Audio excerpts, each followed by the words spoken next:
Welcome everyone to the regular meeting of the Design Review Subcommittee for Wednesday, March 27th. It'll be a little more formal today, I guess, but still, I think we're going to handle it in kind of an informal fashion.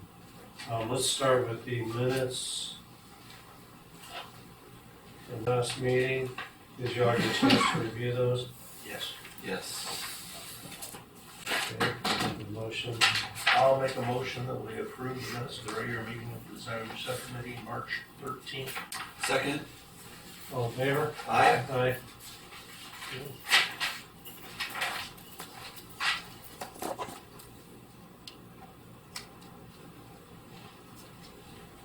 With that, I'll leave this for you. Yeah.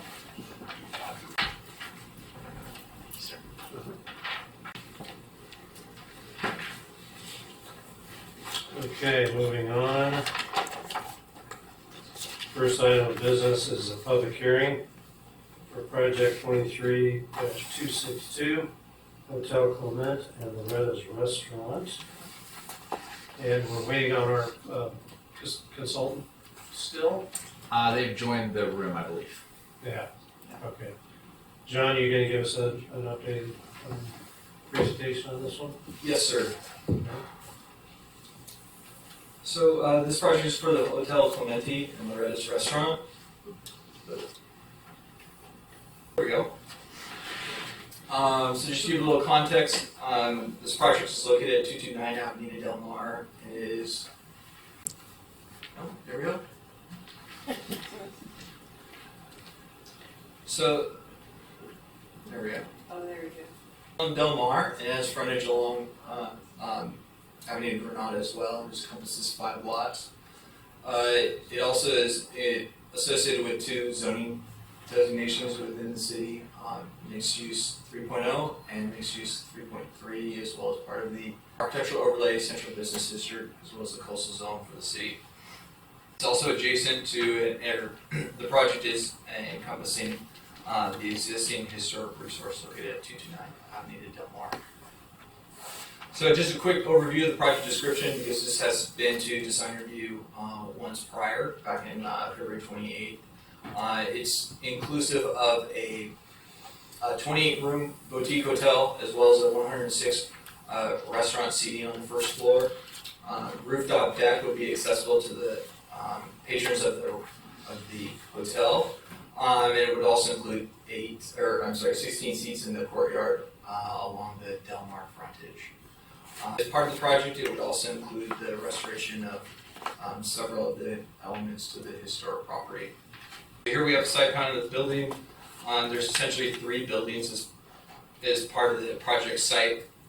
The existing historic building that is there in white, and then a new 2-story building up Del Mar is just above it, as well as a building behind it. Building behind will be providing first level parking, as well as the hotel above, and the new building adjacent to the historic site will be providing a restaurant on the first floor, as well as hotel rooms above. So just to give everyone a little background, the project, as I said, was previously before the Design Review Subcommittee back in February 28th, so just about a month ago. It was reviewed, but by the Design Review, however, they didn't have the ability to review the city's third-party historic preservation consultants' review of the applicant's historic analysis of the project.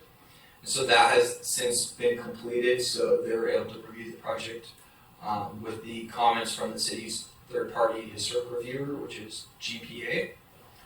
They're also, as stated on the call, or they're calling in for this meeting. The other requests were by the Design Review Subcommittee to provide a full list of the Secretary of Interior standards as it relates to rehabilitation, as well as get more information about the 1980s addition at the front of the historic property, whether it's its significance or not, and in both of those reports of the historic evaluation conclude that the addition, the 1980s addition, is not a contributing factor to the historic resource. It's not of the period of significance, and so it's therefore not considered a historic component of the property.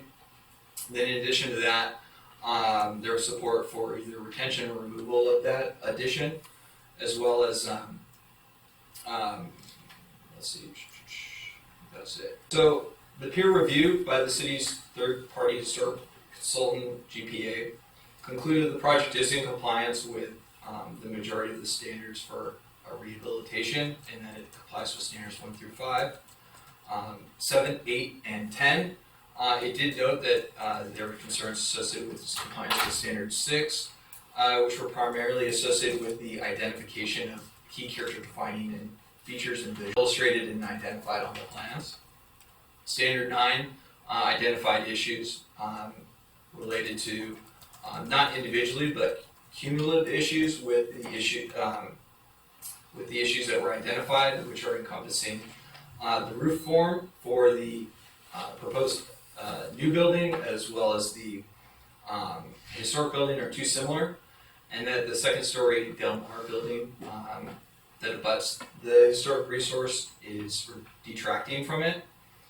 And then related to architectural elements, the proposed railings, windows, new stucco finish elements are too close in matching and need to be further differentiated. With that, staff is seeking direction from Culture Heritage Subcommittee or the Design Review Subcommittee on feedback of the city's historic consultants peer review or GPAs, and whether the determination of the project conforms to this or not. The applicant also has a presentation in terms of the proposed project design, comments from GPA, and in related to the inadequacies of the project related to 6 and 9. So with that, that concludes staff's presentation. Staff at this time is ready to turn it over to the applicant or address any questions that the Culture Heritage Subcommittee may have. Thanks, John. So what about the parking study? I think that was missing last time. Is that in here? Correct. The parking study is not included. It's just reached its completion just a few days ago. The city shared those comments with the applicant, and in conclusion, essentially, the project will need some further evaluation of some of the critical elements related to some circulation, as well as some additional background information on shared uses and mix of uses. But essentially, in conclusion, the application will be likely needing some parking waivers to address the parking demand at the site, which will be inclusive of the application that will be going forward to the Planning Commission. I guess I'm a little confused why we're meeting today. Yeah. If we didn't even get the parking. That was kind of a critical element, and it sounds like there may be additional concerning the parking. So are we even in a position today to be able to push it through, or? I think the desire of staff and the applicant is to evaluate the historic components of the project and the evaluation of the architecture. The applicant is aware that there are some outstanding parking and circulation issues that need to be addressed with the project, but they wanted to get feedback from the Design Review Subcommittee or Culture Heritage relates to the historic review and peer review of the project, and whether the Design Review felt that the project could, with any changes recommended or proposed by the applicant, could meet the necessary. As while the parking is a key component to the project, they're more looking for the feedback from Design Review related to the architectural. So the thinking, I guess, is that if they can pass this hurdle in terms of the historic review, that we could maybe push it to the Planning Commission with the parking. Yeah. We look at parking here, but it's more of a site review. So is that what you're thinking? Correct, yes. Do you have any questions for John? Not to start with, just look forward to hearing the applicant's responses to our last meeting. I would just ask if GPA is going to present a summary of the. I'm going to chime in real quick. So that GPA's contract with the city didn't involve the meeting, the design review meeting as a component, like a subtask. Okay. They last minute were graciously able to join us, but they're going to primarily be responding to any questions, not providing a presentation. Got it. Okay. Okay. So, Michael, are you the one that's gonna be presenting? Okay. Whoever's presenting, come on up. Yes, let me introduce, please, Mike Sims, owner of the project. Start. Afternoon. Thank you for having us here today. Appreciate it. And so, when we struck out on this project, we recognized that this, including this hearing or this meeting, as well as the entire project, is a balance between economic prosperity of the project, the city, and also the historical rehabilitation of the project. Knowing this is a fine balance, we have hired what we felt as the top consultants in the city. We have Michael Luna, Wendy, Anna, to present that. We feel that, as the project presented, provides that highest economic use through increased TOT taxes for the city, as well as the project. Now we're talking about the other side of the scale, which is the historic property itself. And we want to make sure we pay respect to the historic nature of the Antoinette building. The building has been modified extremely over time, and it's limited its historical significance. We don't want to continue that. We do want to preserve as much of the original structure as possible. There will be mention to the shed roof, aka the 80s addition. We've looked at several instances of removing that. It just doesn't economically make sense to restore it to just. Two historical consultants both conclude it doesn't need to be removed as part of historical rehabilitation. Instead, we've taken another suggested route of making it look nicer or pretty it up. As I think one person said, put some cream on that pimple as much as possible. As we do, I hope you will also notice there is one component of the project that has come to notice. It's also the tower that is on the new building. That is an elevator tower, and in order to access the roof, it is an ADA requirement, as well as accessing the historic property on the second floor due to grade changes. That location of the elevator will allow for both access to the new building second floor and the old building second floor. So that's kind of and with that, I'd like to turn it over to Wendy Tinsley Becker. She's from Urbana Preservation. She's going to review some improvements we made to address many of the public concerns and comments in the historic review. Thank you. Thank you. Hello, subcommittee members. Wendy Tinsley Becker, principal of Urbana Preservation and Planning LLC. Michael Luna, project architect, is running the slides from the staff desk, so we'll just give him a moment. I'm here today to provide an overview of the technical peer review comments, along with the design team responses, and then Mr. Luna will walk the group through the latest design iteration of the project. So these are all images that you've seen. At the last meeting, we spent a couple hours discussing this project. So we'll be brief today. We have historic images of the building from circa 1928, vintage views from 1980 prior to the addition, and then current views on the bottom row. Next slide, please. This project is a rehabilitation project, so we wanted to take a couple slides to just affirm the framework under which the project has been designed and presented to the city. The purpose of the project is to build a new boutique hotel on the two vacant parcels adjacent to the historic building and on a developed parcel at the rear, to rehabilitate the extant character-defining features of the historic building and then annex it to the hotel such that it is an adapted new use. The work generally conforms to the standards for rehabilitation. Rehab provides the highest level of flexibility for new uses at historic properties. The project is not being evaluated under the standards for restoration, preservation, or reconstruction. And while I know we see general consensus on that, we do find that in recent public comments, we see the word preserve and restore, and we just want to affirm the framework under which the project is being processed. The project proposes reconstruction and installation of missing or removed features at the southwest elevation using historic photos. That's the right side elevation adjacent to Kinko's. The windows at the southwest elevation that have been infilled are intended to be recreated at their historic openings with historically appropriate wood windows. Tile at the exterior staircases will be reinstalled using historic imagery as a guide, both at the risers and at the balustrade cap.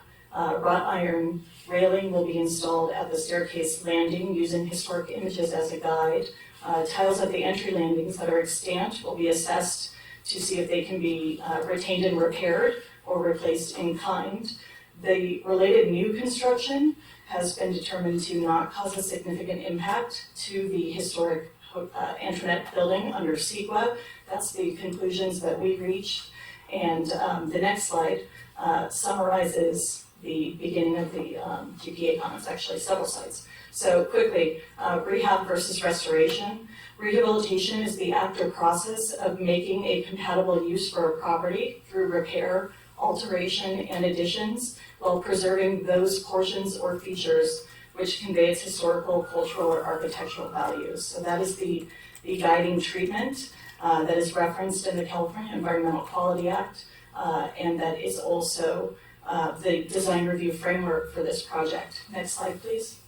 Restoration is defined as the act or process of accurately depicting the form, features, and character of a property as it appeared at a particular period of time by the means of removal of features from other periods.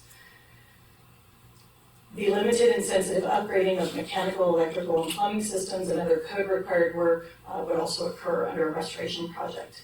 Those are kind of fine points of distinction for this project because a lot of that sort of culminates on that non-contributing addition, and we understand that the public has provided comment over multiple iterations in meetings to remove that, and if this were a restoration, a true restoration project, we would also endorse removal of that non-contributing addition. This is a rehab project, so the goal is to retain and repair or place in kind all the character-defining features at the extant facades and facade locations. Next slide, please. So rehabilitation in CEQA, as I stated, the proposed project framework is the city design guidelines, the municipal code, and then CEQA, and our part in that is historical resource review, and that's also the peer review consultant's role. The purpose of the review is to determine that the proposed project will not cause substantial adverse change to a historical resource. And I'll just quickly summarize. Substantial adverse change may include demolition, destruction, alteration, or relocation, such that a property's significance is impaired. We should be able to look at the property and conceive that it still looks like a 1928 Ole Hansen property. In prior meetings, we've discussed that the front addition has really impaired the integrity of the resource, and we acknowledge that. And we've had discussions about changing the design, and Mr. Luna will talk more about that in a few minutes. Next slide. So we've summarized the technical review recommendations, and we'll take the next few slides to go through them and kind of give the applicant design response to them, and then open it up to the revised design. So GPA generally agreed that the project appears to comply with the standards, with 8 out of the 10 standards. It is GPA's professional opinion that the project design can be revised to conform to the standards and therefore qualify for an exemption from CEQA. That's verbiage taken from their second iteration of the peer review document. The key recommendations are listed here on the slide. Essentially revise the proposed project design to bring it into compliance with Standard 9, and they provided recommendations for how to achieve that. To update the architectural drawings to reflect these changes, and then of course to continue updating the drawings with annotations, keynotes, and a window and door schedule. These are changes that were discussed to the subcommittee at the last meeting, and we'll go through those today. Next slide, please.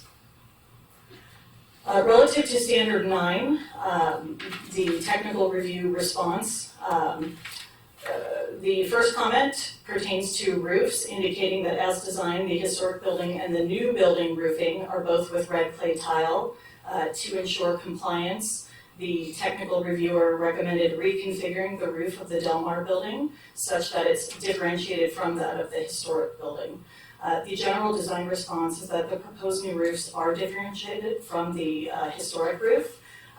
The proposed roofs include a mix of hipped, parapet, and flat roof elements with cove eaves.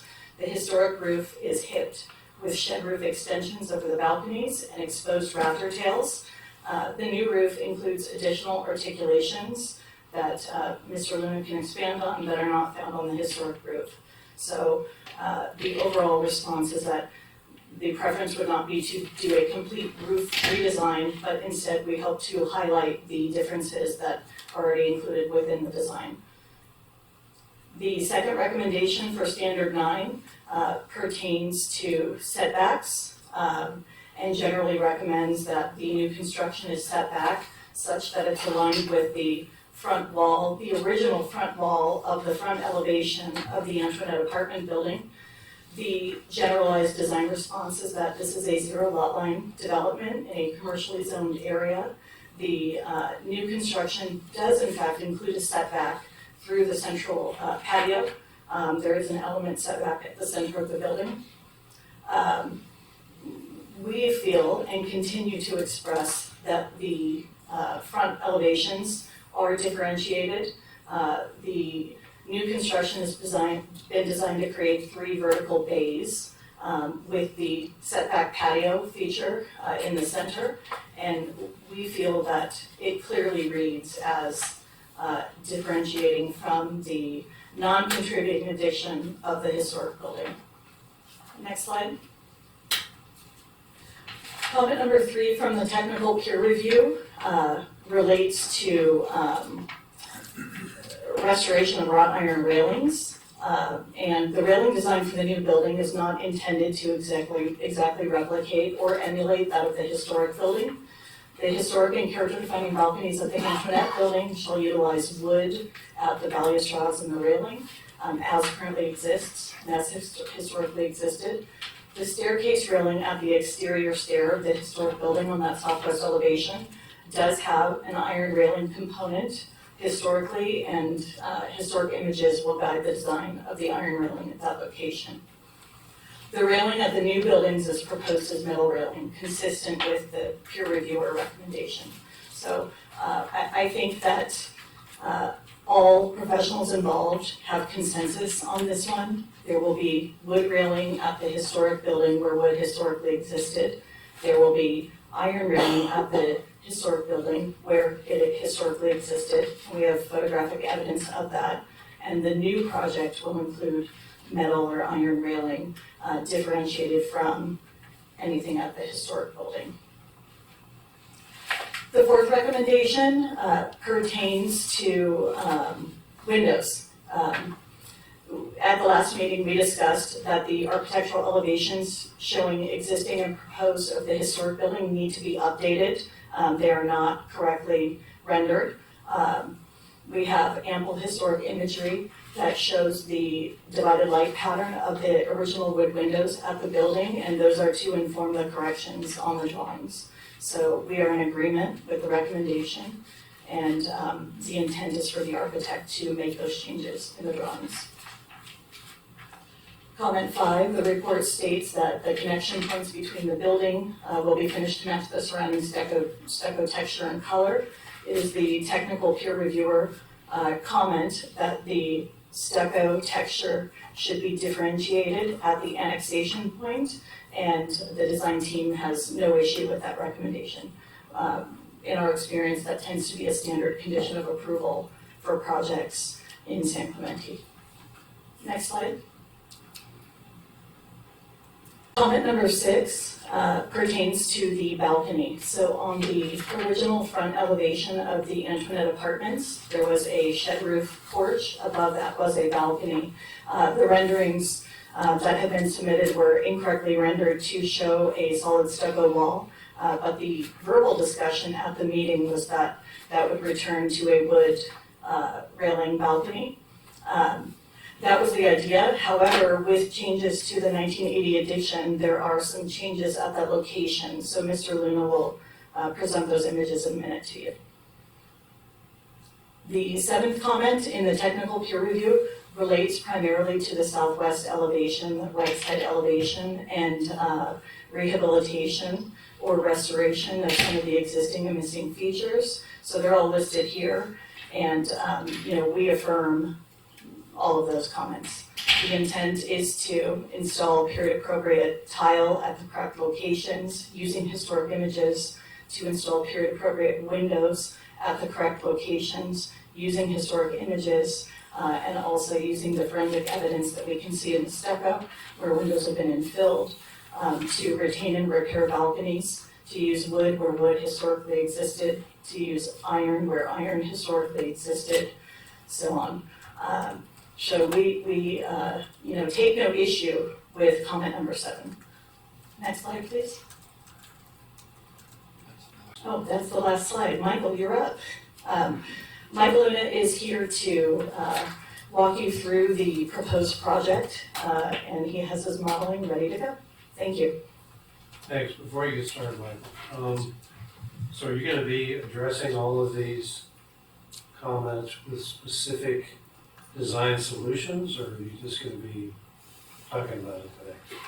So we're going to present some potential changes and basically providing clarification specifically for GPA's recommendations, number 1 and number 2. Number 1 that talks about how the roofs should be differentiated. I want to show you indeed that they are. Secondly, the second item on GPA's recommendation, I want to show you graphically with this 3D imagery.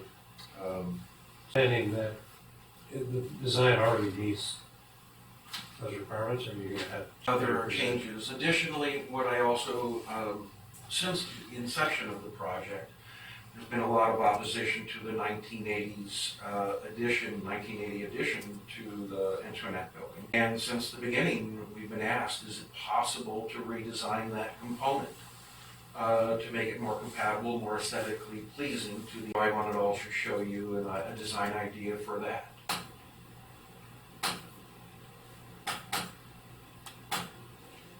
One moment, please. The old technical difficulties. There we go. So the first thing I want to do is point out the roof design of the existing Antoinette building. The roof design of the Antoinette building is really nothing like what we're doing on the newer portion of the project. The Antoinette building has got kind of a hybrid roof. It's kind of a combination of a shed roof and a hip roof. You can see how this design, the roof lines extend over the exterior decks. We're not replicating that detail at all. You can see here the wood balusters here. So it's really not a straightforward hip roof like our project. So we can see that with its wood corbels, heavy wood, main buildings. rafters, wood supports for those, that is indeed not our intent to match that at all. The new portion, if you take a look at it, has a stucco detail, eave detail, that is completely different than the historic portion. So it is absolutely differentiated. Yes, due to the design guidelines that we have in the downtown, where the design architectural guidelines call for red tile roofs. In the architectural overlay here, it calls for smooth finish stucco and so forth.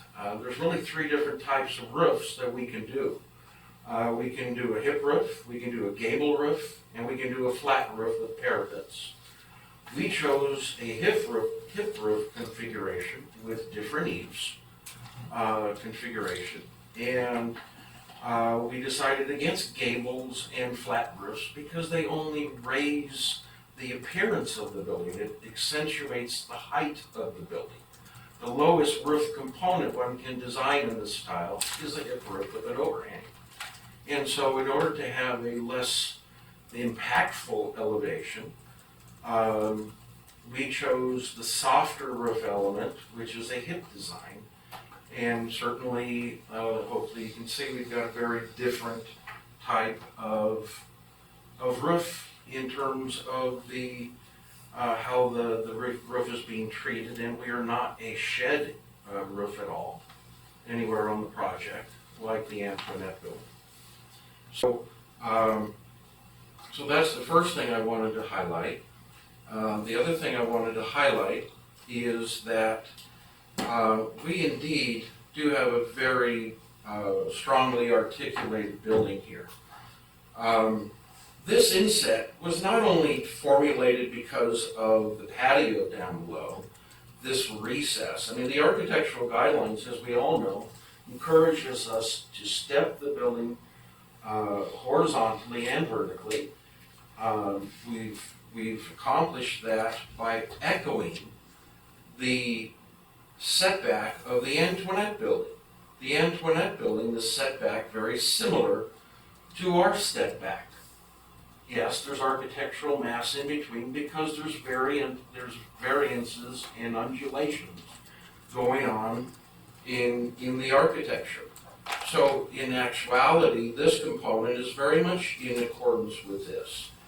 And so we have achieved that. So by setting this back, it actually gives this importance. It gives us this context. It gives it a place. And we're kind of echoing it in other portions of the project.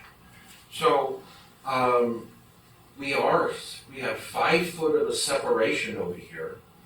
And you can definitely, there's no question. We all know what the left side of this existing building looked like.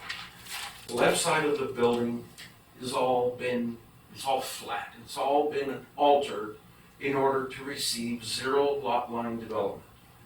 Zero lot line development is the pattern of development that Ole Hansen envisioned himself for the development of commercial projects on Del Mar.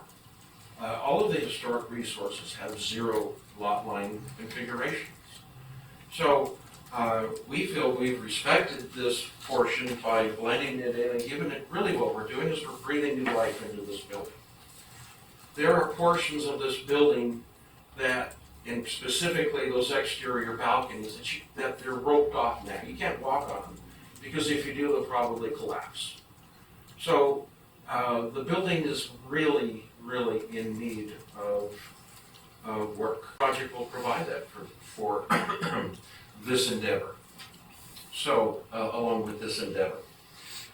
With respect to the 1980s edition, I don't think anybody in town knew that that wasn't historic until we got into this project. Everyone assumed that that was part of the historic resource. You learn that it's not. It's obviously not a very good addition. So henceforth, members of the Historic Society, your group has also asked if there's something that can be done with it. So I'm going to show you what we So what we're proposing here is to stop the large sweeping roof coming over and blocking the second story of the Antoinette building. It's our goal to open it up visually by introducing a different roof component over here, and thereby that allows us to really see the second story portion of the Antoinette building so much better. So we've introduced a deck here, and we've made it transparent with wrought iron railing so that you can look through better from across the street, because that's how it's supposed to be viewed. We're not supposed to be viewing these things from an airplane. It's all about the pedestrian experience on Del Mar. And from across the street, this will open up and give us an opportunity to restore this railing, and so that we can see the Antoinette building better.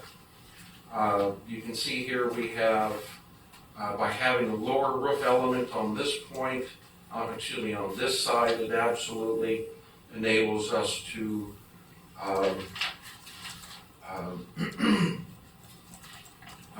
display more of the Antoinette building, given this previous addition. We have, if we don't, we have a choice of either putting a flat roof in there, which would not be very pleasant for this hotel guest room. We chose to extend the deck out there, which again lowers the building mass and reduces the amount of sloping roof that is currently coming up in block. Everyone we've shown this to so far has said, oh my gosh, what a better aesthetic for the Antoinette building. Hopefully you'll agree. As far as the other items, so I talked to you about GPA recommendation number 1 and 2. They had 7.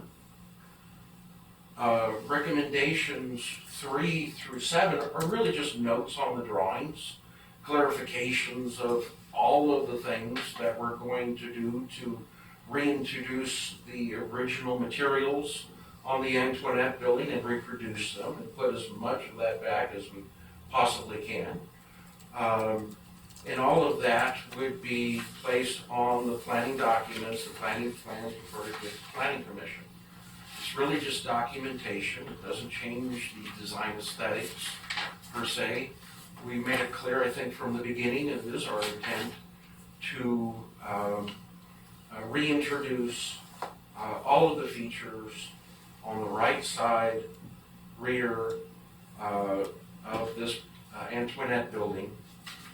Custom tiles, replacing these balusters, reintroducing the wrought iron, removing the handicap ramp that was placed on the 1980 edition, and putting in all of the original steps and so forth, just as we see here.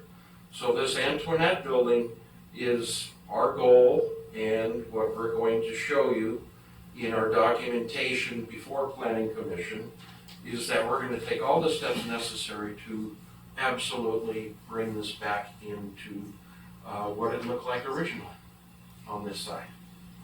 Unfortunately, the building indeed has been compromised through the years. The 1980s edition, the fire that occurred, and windows and doors that have been filled and removed and so forth, the whole left side covering up of openings and so forth in anticipation of zero lot development is very strong, very significant impacts to this historic resource. Our position that there's no way that this building as it sits today could be eligible for the National Register. It's just not, it just wouldn't beat up too much. We want to improve it, we want to rehabilitate it, we want to breathe new life into it, and so that probably concludes my presentation. To answer your questions.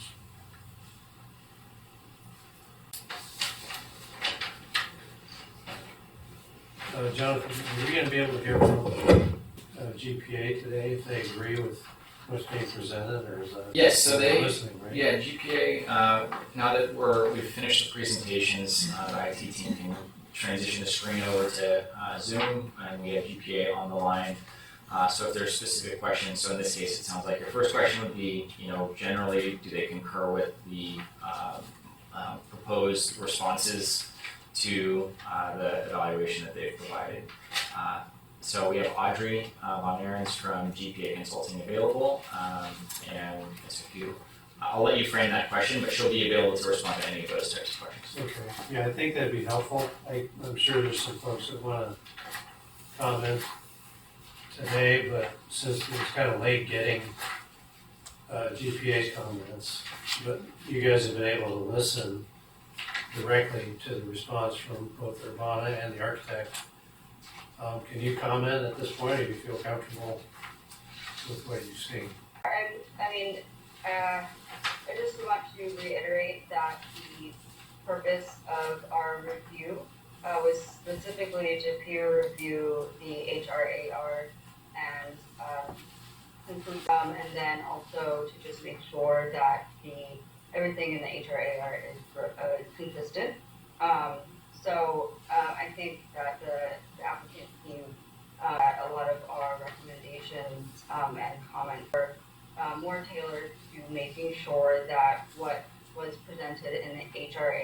was consistent and accurate with what was presented in the drawings and plans. Since when you're preparing an HRAR and analyzing a project, it's important to reference specifically what the proposed design is and the project plans. And we saw a couple of inconsistencies, so we just wanted to be sure that what was said in the report was consistent with what is being proposed. Regarding standard 9, it sounds like I do think that having this 3D visual rendering is very helpful, particularly with showing that differentiation in the roof profile. Note that it was really the cumulative effect of our concerns about some of the features of the new building being replicated from the old, which have been addressed, as well as the massing and scale of the new building with the historic building. So I think there's certainly improvements, which as the project team clearly are accurate in stating, is that it's not a requirement to remove all later additions or when you're doing a rehabilitation project. A good advocate for preservation and the stewards of preservation of the building in terms of volunteering to do a lot of the restoration work and restore what is currently the driveway. So, I think this is certainly a big improvement, but I cannot, we haven't redone a standards analysis, and that would not do a full analysis of standards, but just to review the report and make sure that everything is accurate, and that we agree with the conclusion. So I'd be happy to answer any specific questions that you have. Yeah, we don't mean to put you on the spot here, but because we're gonna be evaluating the aesthetic quality of the proposal, I think it's more to give, everybody a comfort level that what they're doing is appropriate in terms of, taking care of the secondary material. Yeah, I do have a question for it. It was mentioned that the street is zoned for 0 lot line, 0 front setback. And that's exactly what can be built on the adjacent property to the elevation we're talking about all these enhancements for. If that occurs, you won't see this building at all. Should that be something that's considered? I don't think that's true. This white wall, and the angle will go up, it can go up 2 stories. That little low wall would be 2 stories at least. Yeah, with that driveway, with that walkway, you still get a view, Peekaboo view at best. Well, my question was, is that something that should be considered? Right now, the way it's zoned, that low wall on the right could be a 2-story building. And by leaving things the way they are, we're talking about doing all these window things. It's not a pedestrian area that's going to be accessed much at all, that little walkway. So then the historic building is screened from view. Is that a question for me, or? Yeah, is it something that should be considered? So some projects do consider the cumulative effect,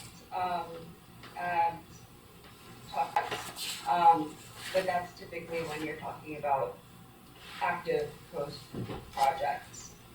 So in this case, we typically wouldn't look at potential future development, but when that adjacent lot is proposed for development, then that project will have to go through design review and make sure it complies with the standards and its effects to nearby resources. So that would certainly come into play in the design of the future building and its effects. And that's the reason I brought it up, is that, so we will, by doing this, would be imposing additional restrictions, possibly, on that adjacent property owner.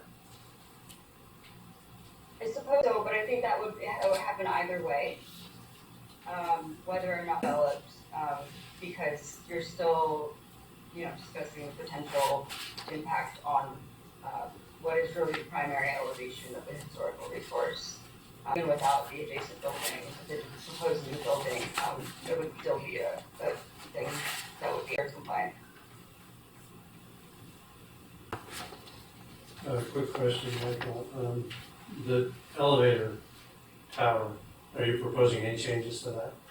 No, it's a necessity, it's a code requirement, it's height of the square, and it's a really. That's fine, I just wanted to clarify. Questions on the proposed design that, I guess you call renovation of that 1980s addition. I think that's a big improvement. However, if you can get that, well, we've got our young lady on the screen, if you can get the building back up there, I do have a question about it. Is that a problem? Switch the screens. IT team, if you wouldn't mind going back to that view, thank you.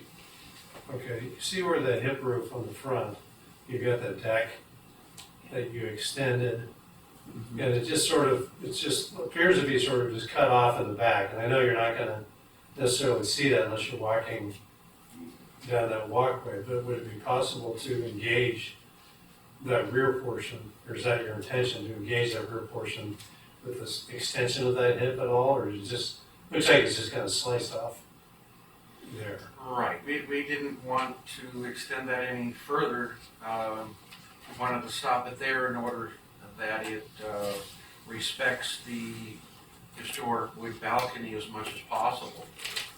So, we've been able to really get the whole thing visible. Certainly, right now as it exists, there's a stucco wall and roof slab going up to it now. So at least from the street, from this courtyard, and by the way, there are 3 courtyards on this project. And we're talking about future development. There's this courtyard here, and then it's a pedestrian courtyard. This thing's 10 feet wide, and it's there in perpetuity. As long as this building's there, you have the ability to walk right through there and see this historic resource.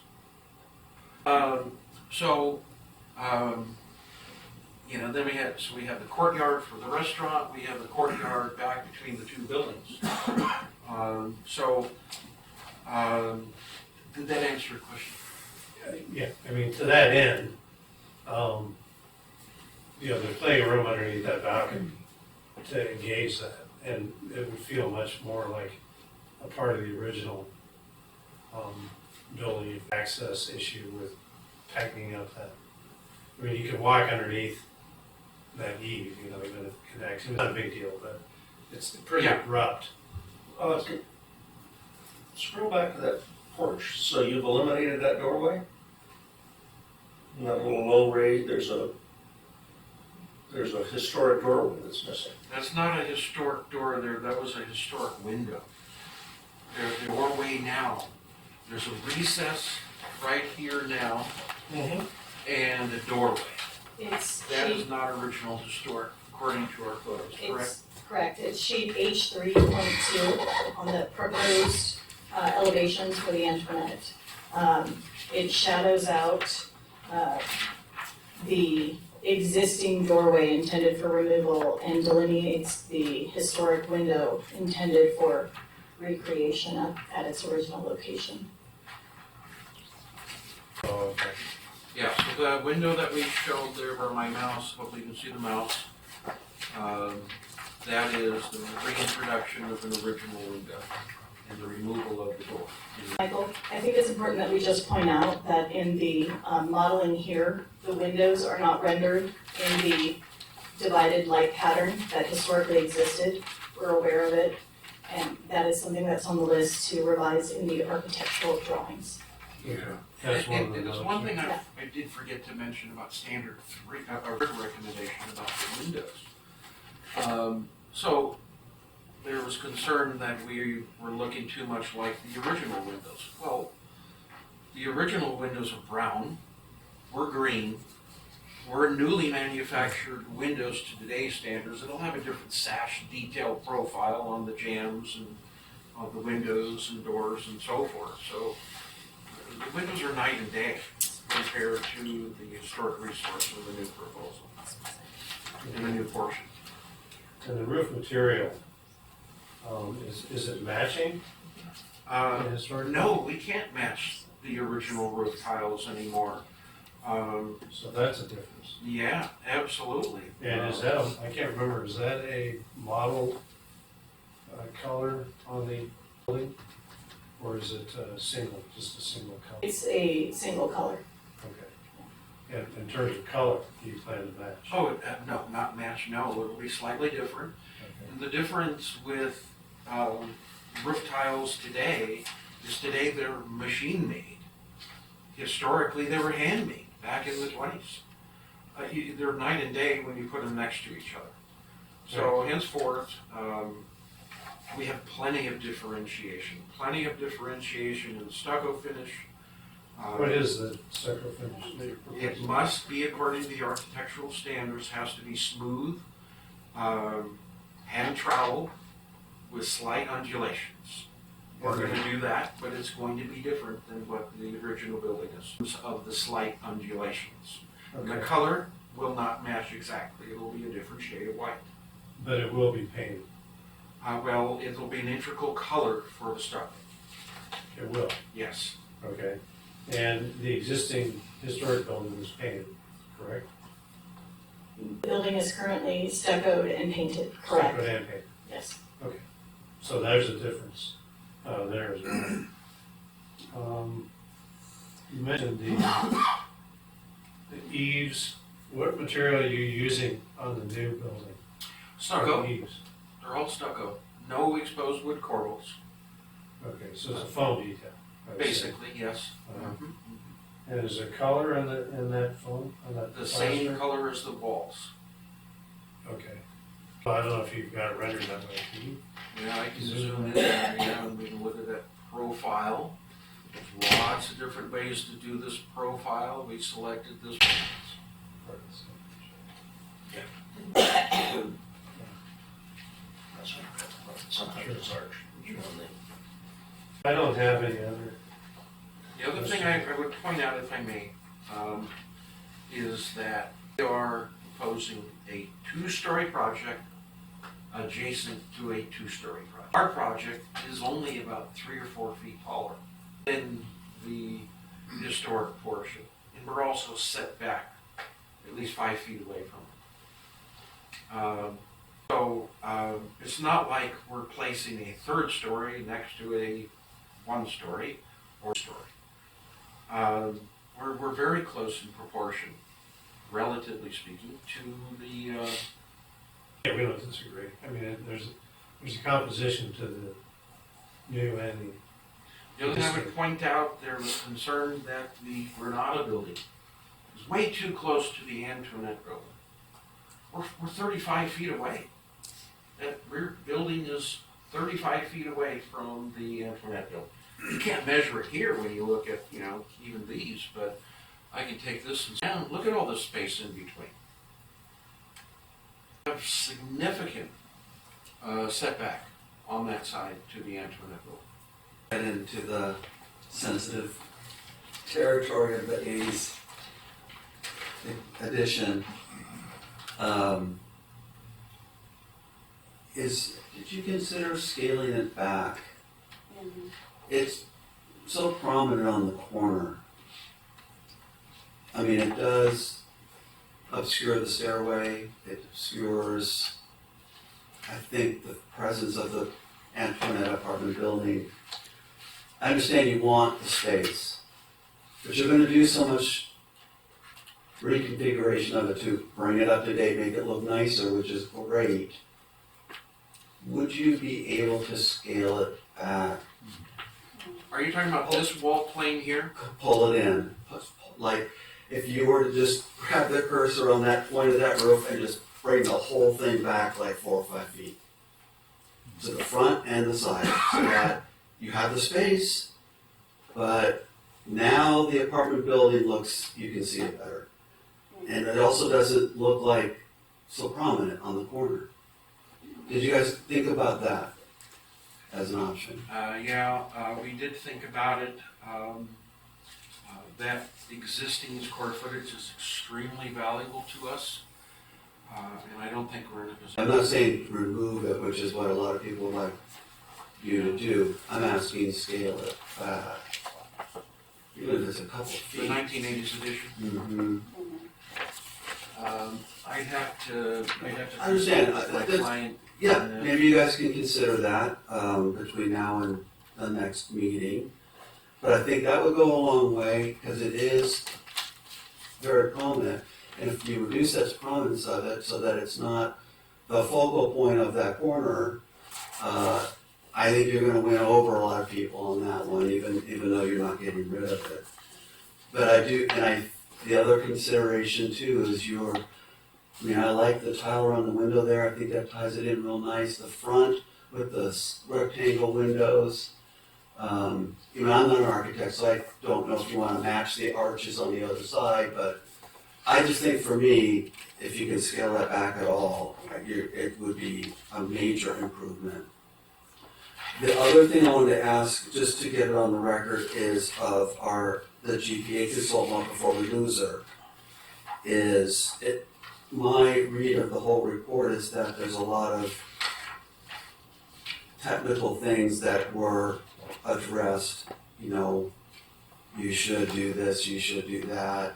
Mention if there's big changes before 1940, separate those from ones after 1940.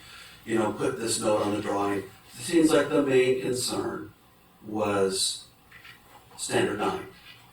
So my question then is on standard 9 to our GPA consultant, would you consider the changes that the applicant has proposed to address standard 9 now is adequate to meet standard 9?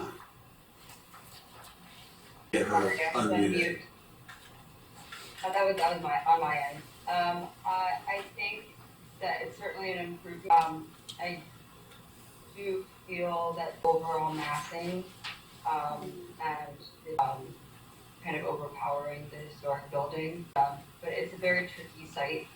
It's a very tricky project.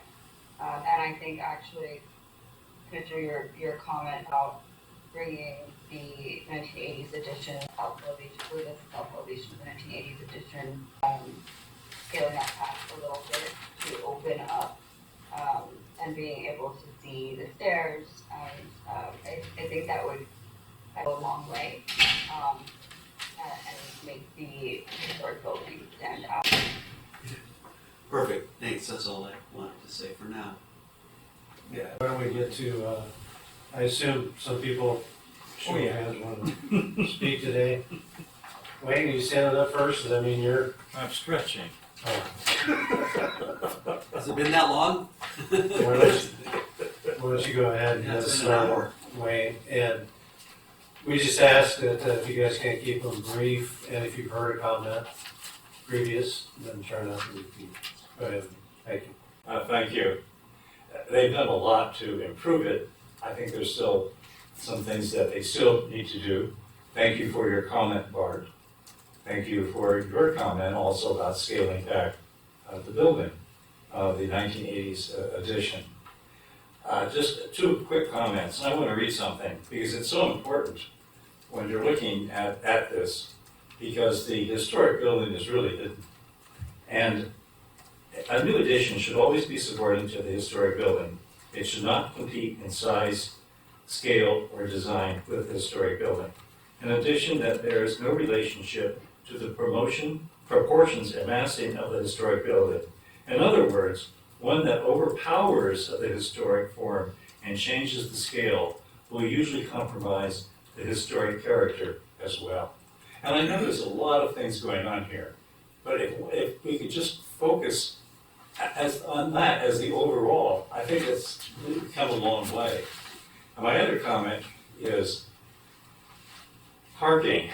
Yes. I can't imagine that this goes to the planning commission without having your technical expertise on this before it goes to the planning commission.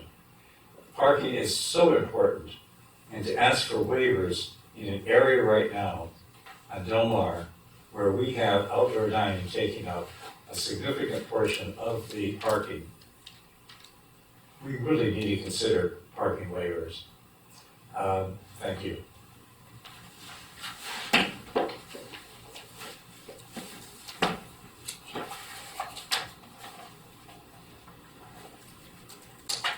Larry Culbertson, Historical Society.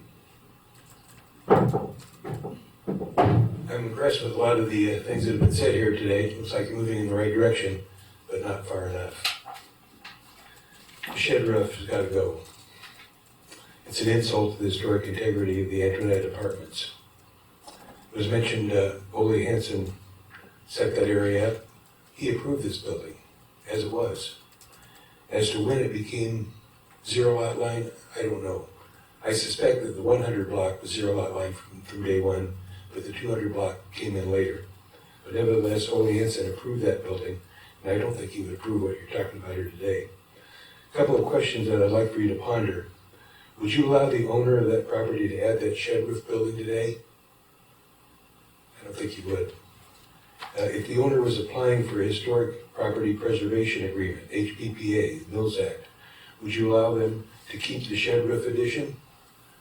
I don't think you would. It would be the first thing on your list that would say, that's got to go. So why would you allow an owner to further modify a historic building without requiring that very horrible former addition to be removed? Why would you allow an addition that is far taller and more massive to be annexed to the historic resource? Wayne read one of the things that I was going to read, but I wanted to read another one. The 1985 Standard 9. New additions, exterior alterations, or related new construction will not destroy historic materials, features, and spatial relationships that characterize the property. The new work will be differentiated from the old and will be compatible with historic materials, features, size, scale, and proportion, and massing to protect the integrity of the property and its environment. So Urbana's Historic Resources Analysis Report claims that the project conforms to Standard 9 by rehabilitating a few of the less important features. This is disingenuous because it completely avoids the fact that the most important character-defining feature, the front elevation, would be completely obscured by that ugly addition. GPA's technical memorandum does a great job of explaining how the project does not meet the requirements of Standard 9. Those have been GPA pointed out that the new building is not set back like the Antoinette apartment. Therefore, it is highly visible. The third-story elevator penthouse immediately adjacent to the historic building. Mr. Luna said the new building is only 4 feet higher.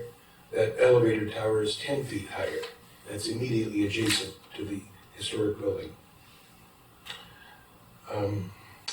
The other points that I was going to make have already been made, but please insist upon the removal of that shed roof addition. Do not let this project overshadow the historic building any longer. Thank you.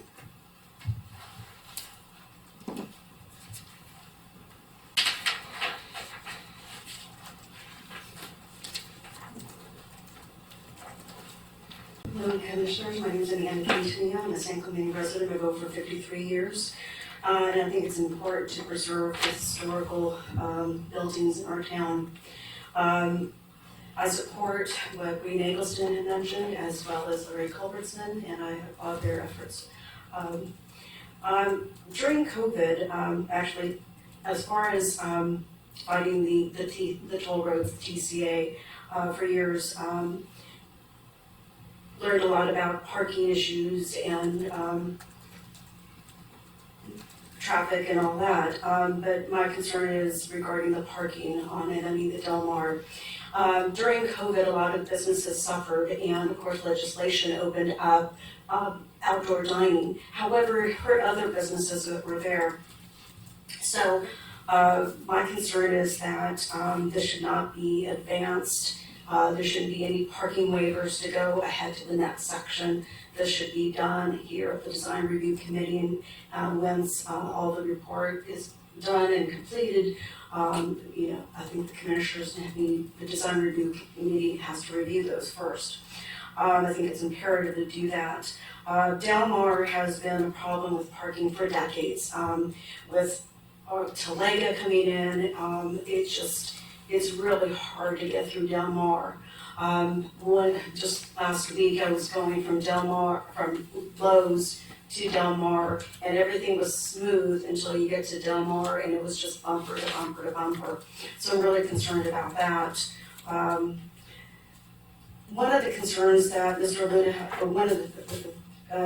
Mr. Luna mentioned that the pedestrian, Del Mar is about a pedestrian experience. And I know that on social media, a lot of people have complained about the Del Mar experience with, regarding, urine or feces on Del Mar, and that's a big, huge concern. The city of San Clemente hired Ally Security to make sure that they could, change the homeless from sleeping on the sidewalk there on Del Mar. That Ally Security is going to be going away shortly, being replaced by rangers. But my concern is that there should be a setback to kind of not to engulf the historic building. I think that's very important. And having a setback is to also give some privacy to the people that are actually going to be dining there at that restaurant as well. So I think what Larry Culbertson said and Wayne Eggleston said, it was very important, and I hope that you consider that. And please don't advance this to the next action because the parking study is very imperative.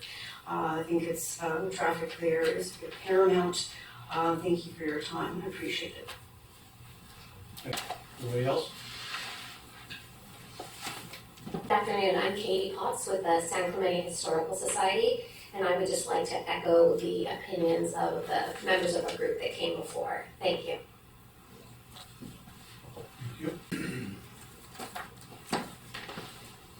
I am Paul Parsons, a resident here of San Clemente and a Boley Hanson historic home owner.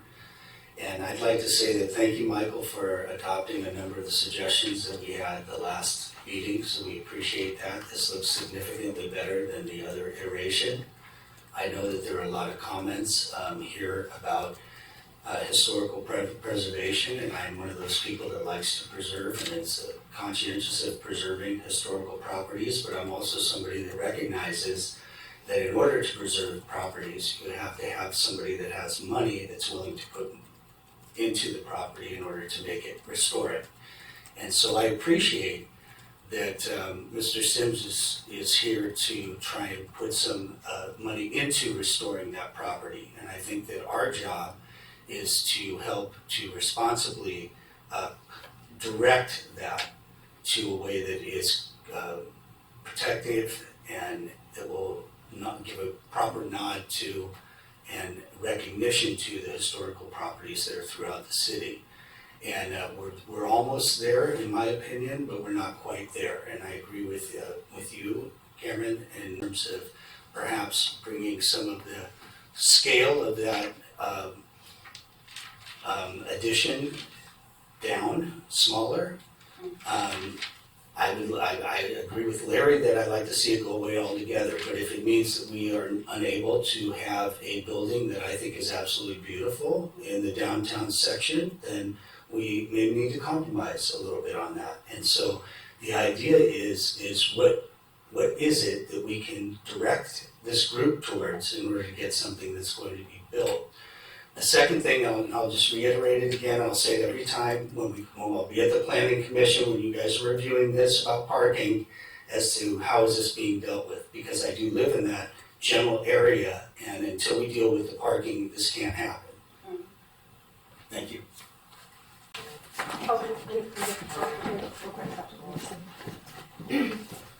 Hi, I'm Amy Nielsen, and I'm also a Boley Hanson owner, and I agree with a lot of what you just said. Having somebody come in willing to spend the money to rehab one of our resources is really important to this town.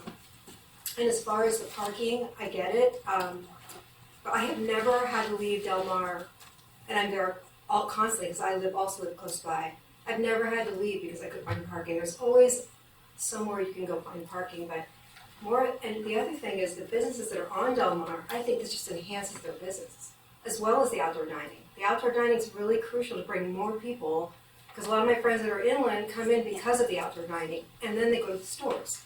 So I think to support the local businesses in our town, it's important to have things like this, where it just brings more people into the community. And the part out, but I mean, if we don't do something, Del Mar Street's just gonna die with the lack of traffic that comes in. And because our community can't support every business on Del Mar. We have to have this people coming from outside of San Clemente to support this town so we can continue to enjoy the great restaurants we have and the shopping that we have, and it just makes things better. One area you could look at that's really an area that's really sad is Santa Barbara. The downtown street in Santa Barbara is so dilapidated, businesses are fleeing, and I would hate to see something like that happen to Del Mar. Thank you.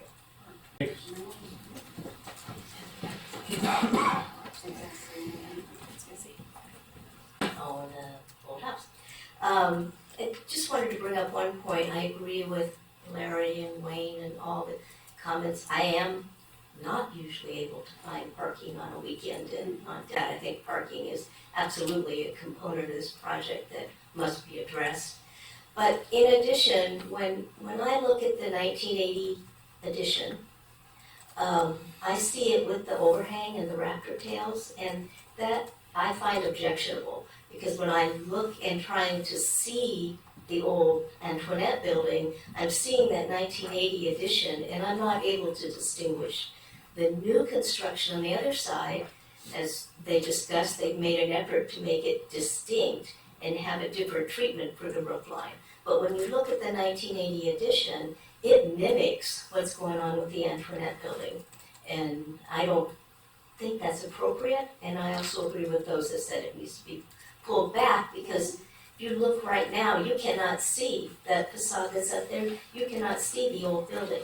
And that's true in many of the perspectives they've shown, all you see is the new building. And I personally would like to see the old building, because I think that's what makes San Clemente special.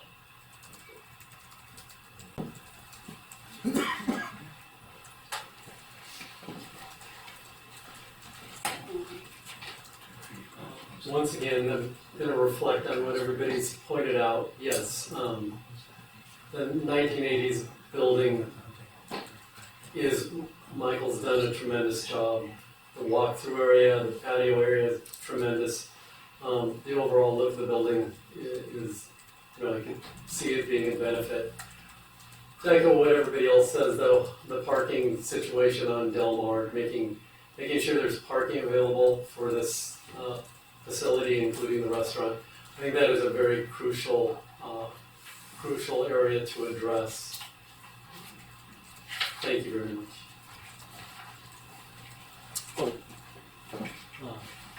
Jim Hamilton, San Clemente resident.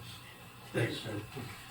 Okay, yeah, we're aware of the parking, is something we're gonna have to evaluate when we Hi get. there, my name is Mary Ann Comas, and I'm also involved with the Historical Society for years, and the committee, beautiful. And the basically thing I'm going to say is, I really don't see the historic building from that Del Mar. And so, I'm sorry, that side view is beautiful, the way they fixed it and everything, but I want to see the front of it. We need to do something about that. I would love to see the building the way it was before. That's it, thank you. Okay, thanks everyone. Seems formal today. This is meant to be an informal discussion, so why don't I check in with you? Get going, I'm going to be a little bit devil's advocate here. Michael certainly designed something that meets the applicant's program, and commend you on doing that. But I'm taking a little bit of the position that one of the defining features of this building is the fact it is set back, the historic building. It is not a commercial space originally, it was a residential space. And that setback is a residential feature. So to work with, I certainly like the concept of the project as far as its features. Parking certainly is an issue, and we'll get to that. But I do feel that that shed should go away, and I have some other issues with the building. The way it's currently designed is the entire floor, would it be considered the first floor? No. I guess you're calling it the second, no, it's just the first floor of the building is 4 feet higher than the area under the shed. Is that correct? No. It's all at the same floor level. You've designed it that way, but it isn't existing. Well, the existing shed building is 4 feet lower That's correct. than the historic portion. Correct. That's correct. So that historic portion can be dropped 4 feet. So the historic portion is 4 feet higher than the shed building, that's correct. But on your floor plans, it's shown as level with the entry. So that means that floor plan, that whole floor area has to be dropped. So the, our floor, you can see here, right here, entryway, that's the floor level elevation of the 1980s edition. Correct. Yeah. Which But is 4 but feet on- lower. On your drawings, it showed that the bathrooms, the administration, the reception is all on that same level, That's correct. which means the floor has been dropped. That's correct. Yes. And I'm very concerned about getting that aggressive with changing the framing inside. We're gonna have problems like we had somewhat at the casino, not casino, the bowling alley and the theater. That there's not gonna be much left structurally in that building once that's done, because none of the studs, and you gotta do a whole seismic upgrade of that. Well, it is a raised wood floor. But I mean, none of the studs would be able to continuous, those are gonna have to be either replaced, taken out, which means exterior finishes are gonna be coming off. It's gonna be pretty aggressive, and this will, Exterior finishes, and I want yes. everybody to know that it's not just, they're converting it. They're pretty much reframing that whole lower level. That, well, not the whole level, Well, a portion of it, about a third of it. Structurally, we've gotta take it all the way up to the roof, because that's where the loads are coming from. Well, we think we can come in and put a foundation underneath, a lower foundation and put in cripple studs and extend the wall up to the. And kind of why I'm doing this is looking at other projects we've done in the past and reviewed them, and some we have in front of us now. We've never once on historic buildings, as far as I know, and particularly these Ollie Hanson owners know it, put anything in front of a historic house or structure. We even get to the detail of garden walls have to match and be commercial. So this is a whole different approach than what we've ever had in front of us before. Which speaks to the nature of the compromised historic resource. Oh, I understand that. It has been compromised, so And to that's why being a treat little bit it of the like, devil's advocate here. yeah, to treat it like the old city hall building, which has maintained integrity. Okay, this building has not maintained, that is a vital component to historic analysis. And Is it even, has it we the, have Ollie Hansons though, that we required the homeowners, or certainly not the investors that we have here, to jump through hoops to bring it back as well as possible, and in steps. They don't have to do it right away, sure, but in steps. So, we're stepping away from that position on well, this. but we're not proposing new square footage out in front of a historic building. It already exists. But I'm taking, if we try to back it up 5 feet, 4 feet, I'm considering that means it's taken down and rebuilt. That is adding something in front of the historic at that point. I mean, Yeah, if we're That's the gonna devil's rebuild the advocate. whole thing by bringing it in that much, Yeah. yeah, it's being rebuilt. so, that's a concern of mine. So the floor is being lowered. Oh, Because it's the- a raised floor right now. Yes, it It's is. 4 Yeah, feet there's up. crawl space, there's there's actually a level underneath there. There's a The height of the basement building's under not there. being changed. I'm sorry, was that? The height of the building. No, it's that you're gonna be trying to, extend those walls from where they are now, down an additional 4 feet. It backs up to the stairway. The floor behind that stairway that's supporting that wall is dropping 4 feet. So I just want to make sure we realize it's not simple. I mean, it's a tough project, and I grant you that. And, Okay. and one of the issues we've always had is, okay, the historic should be not, or the new addition should be subordinate to the historic. I think that's a step too far in this case. If the, and I'm thinking, if that shed went away, I admit they lose a lounge area, which is an amenity, but not necessarily a big profit maker. I know bottom dollar is what's important on projects like this. But it would be a very easy way to solve the problem of making the historic look different from the main one. If that went away and became a different type of landscaping. Because even the original landscaping was historic. You've got pictures of that. So it could be brought back in character.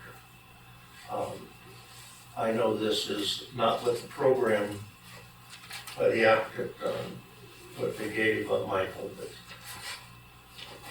But Mark, I can see- what you're really asking us to do is to turn this project into a preservation project, not a restoration project. no, I'm saying you can still do bathrooms and all in there, and reconfigure it. But what I'm saying is, I think we gotta do more for the historic than we've done, and if we wanted to go through the hoops and all, and say, well, we need to shrink the main building, so that, it's less intrusive, I'm saying, no. I'm comfortable with the idea of having the building like you have it, at large, and letting the, historic take a second place as far as scale goes. And it just seems more in keeping with what we've done historically. Like I say, if we look at what we've done to all the other historic projects we've done in Tanton,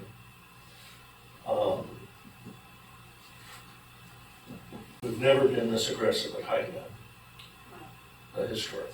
But Bart, you're such a big, having been involved with many of them.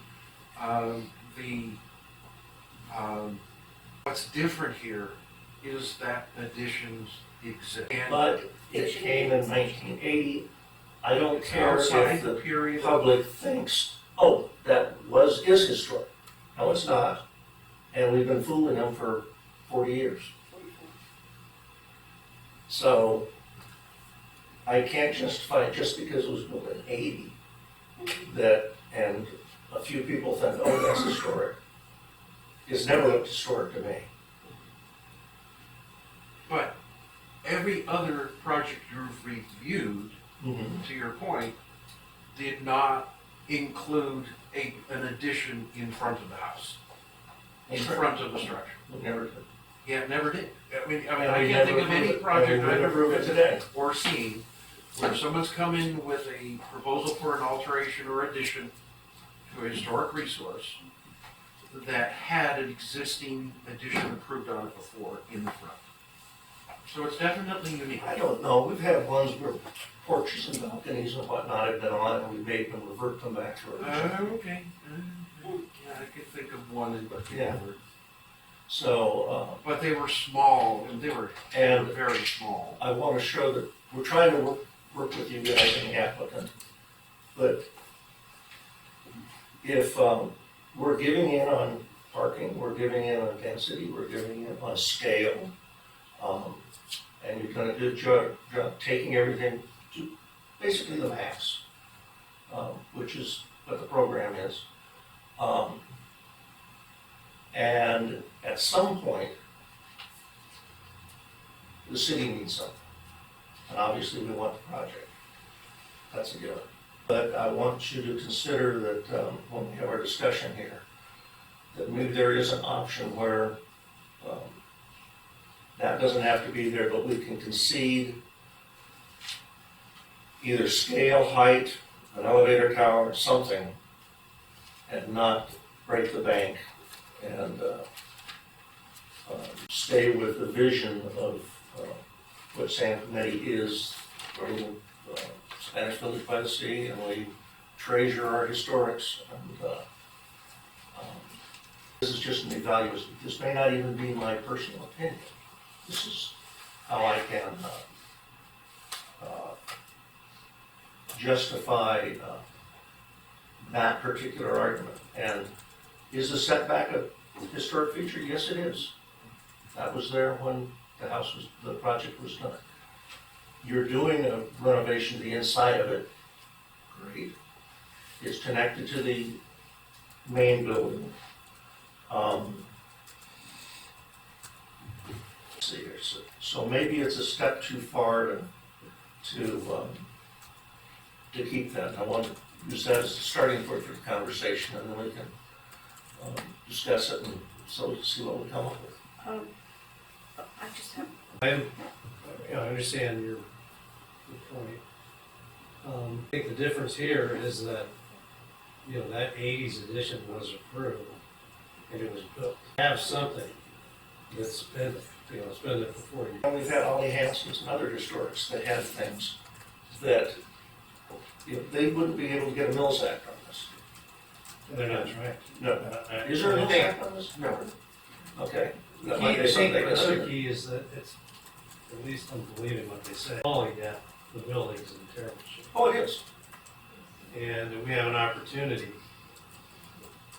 to get the building brought back to a quality we're able to sort of enjoy it, right? Where now you can look at it, of course, but you see that shed, which to me is I agree. it's a terrible addition. I tend to think, and there is a balance. There's got to be a balance. We're acknowledging that it's not being historically preserved. But it is, I think, being aesthetically preserved. And I tend to agree with Cameron's suggestion that pulling that thing in, even if it's a couple feet on both sides, is going to enhance the historic building and still give them what they need there. That lounge, to me, that's a critical component of a hotel. I know in Southern California, you can sit outside, or you can use courtyard space, which is a possibility too. It could be a sort of a quasi-outdoor space. But I think reducing the impact of that element, which they've already done to some degree with the hip group, I think bringing it in, having a recess at the street would further enhance it. And it would acknowledge the fact that, hey, they're not preserving it, they're enhancing it. Even they see them say, well, the project doesn't fence it. And I don't, a couple feet in both directions certainly wouldn't cause it not to fence it. Would losing that entire element? It's not a big project. I mean, That's not a big money maker. And I'm thinking that, I know the roof gets and all, there's times you can't use it. So people are gonna need a lounge. But it is for the public. And it's part of you enter, it's off to the right. And you've also got the waiting reception area for the restaurant. So it's kind of a giant space. If we're just talking about that one space, it's not that big. We were looking at that. I think you could pull it in for sure. Oh, it would still be functional. Yep. But to lose it completely, I think you're creating some programmatic issues with both the restaurant and the hotel if you lose it completely as an indoor space. I wouldn't like to go there and have to wait outside, even if it was a covered space. Yeah, I think it's gonna be first of all, stepping back, this is a great problem to have, right? We're fine tuning a really good project. Mr. Sims, it's a good project.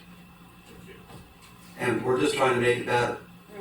And fit, just make that fit, right? Snap it in on Del Mar, our prime real estate, and just make, it really work. So it's fine tuning now. So you have a great architect. We're lucky to have Mr. Luna in our community. So I just want to put it the right context here. This is a great conversation to have, right? Because we're close and we're fine tuning. And it does help when you're at the planning commission if you have the support of this group, because then they feel comfortable just moving forward, right? So I would just say on the parking, it's not, Jonathan, it's not really gonna affect the site design, then that could be a planning commission discussion.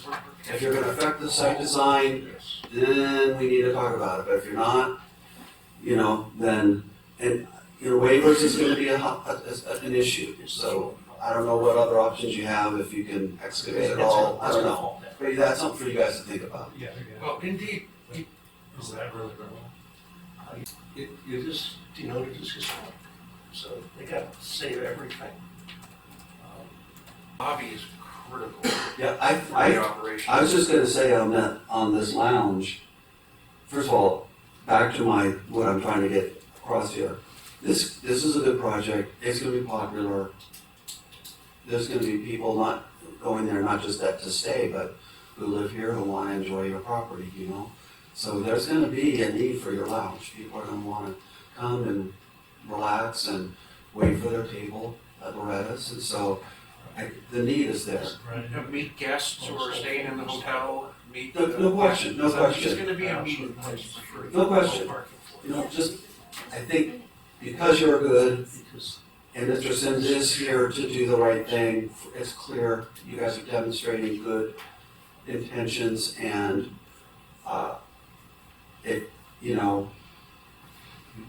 the part of the lounge that I'm looking at on that wall, that's, I don't know, the west wall, where it looks like it's a kind of a bar, and people are just in, looks like high top chairs or something.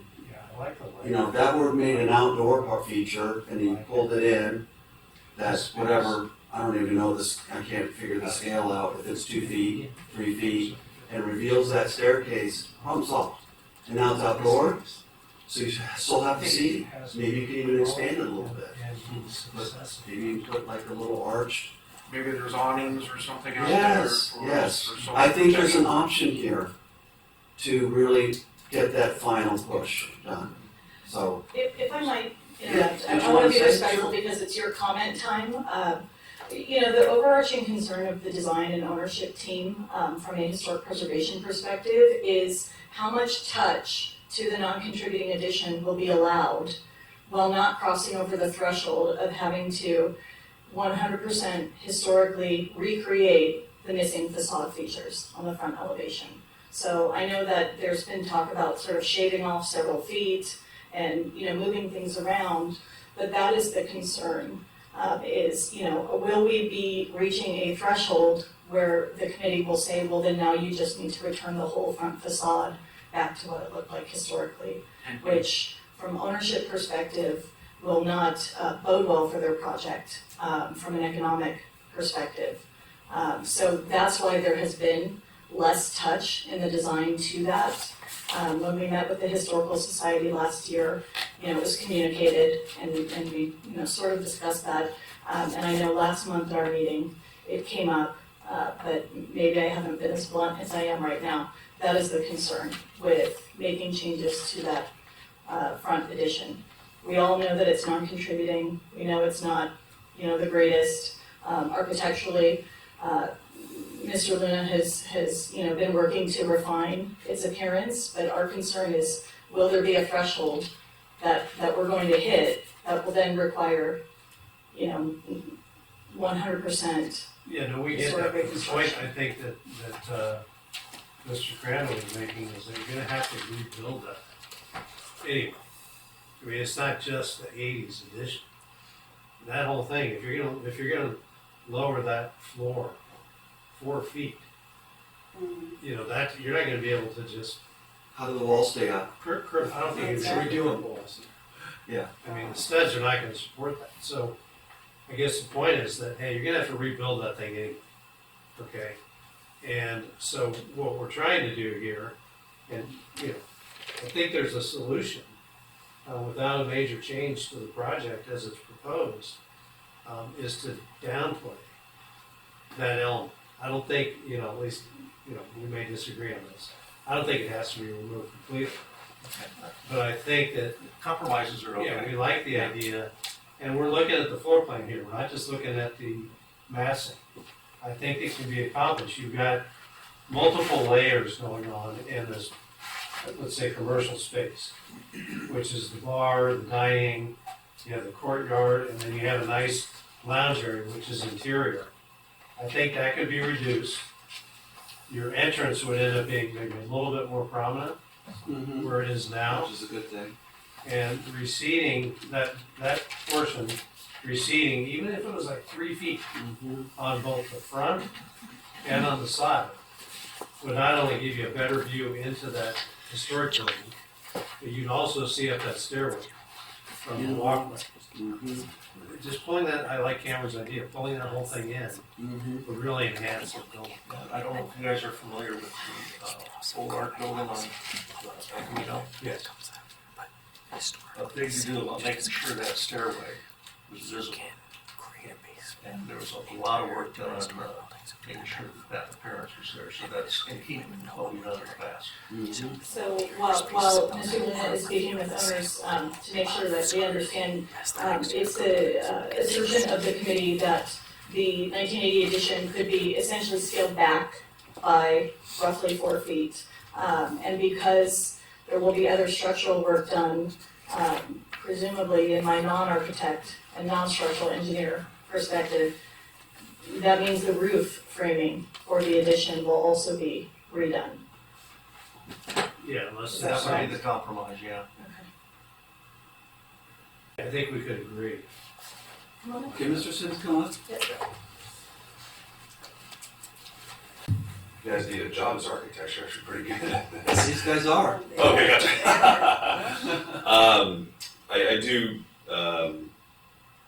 I do actually, I concur that the pulling the building back to get the staircase would, you know, not only help this current project, but future, if you were to build a 2-story building next door.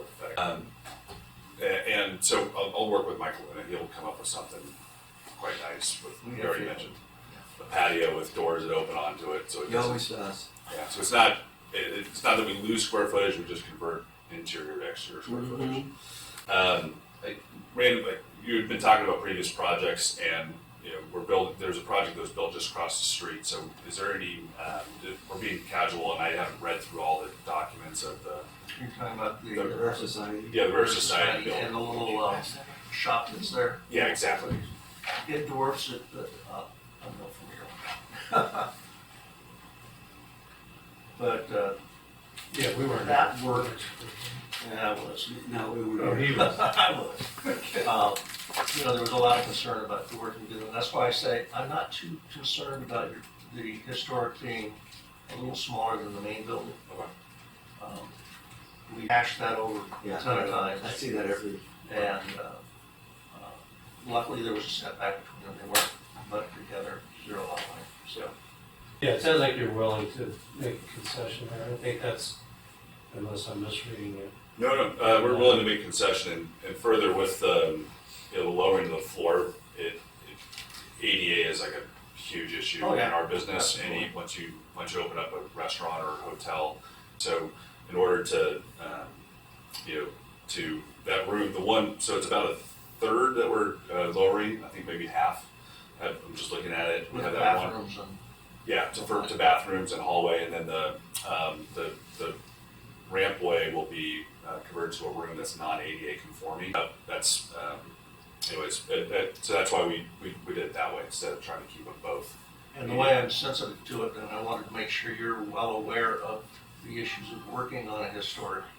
Not as being indoctrinated into it with all our historic projects, that as you get into things that have to be torn down, it's a whole procedure to go through as easy as building something new. You know, it's tougher. Yeah, I've Yeah, you're noticed probably that aware of that. gone from the frying pan into the fire. This is my first project, so I do appreciate you working through this with us. Yeah, and we're still gonna have to look at the parking, and we will, I guess, do that at the DRSC or. Yeah, so the parking component will return to design review if there's specific design or site plan changes that are needed as a result of that process. If it's not, and it's just issues that are technical or code oriented in nature, those are matters for the jurisdiction of the Planning Commission. Okay. Which we're on that. And I don't know if, I agree with that. I think that's right. Yeah. I don't know if the footage we're reducing here with the need for one stall or not. It's a possibility. Yeah, and that's what we're evaluating is just the difference in calculations between the two consultants. Okay. Well, good work, making some adjustments. I don't think we need to hear anymore, unless, We just want to summarize, just to make sure that we're all on the same page and we have Okay. consensus. okay. So it's our understanding that the 1980 edition will not be entirely removed, it will be scaled down. The dimension listed here is like 4 or 5 feet in, so as to better expose the historic Yeah, staircase. I think we're thinking width and depth. And make that entrance more prominent. Okay, the design team understands and the owner team understands.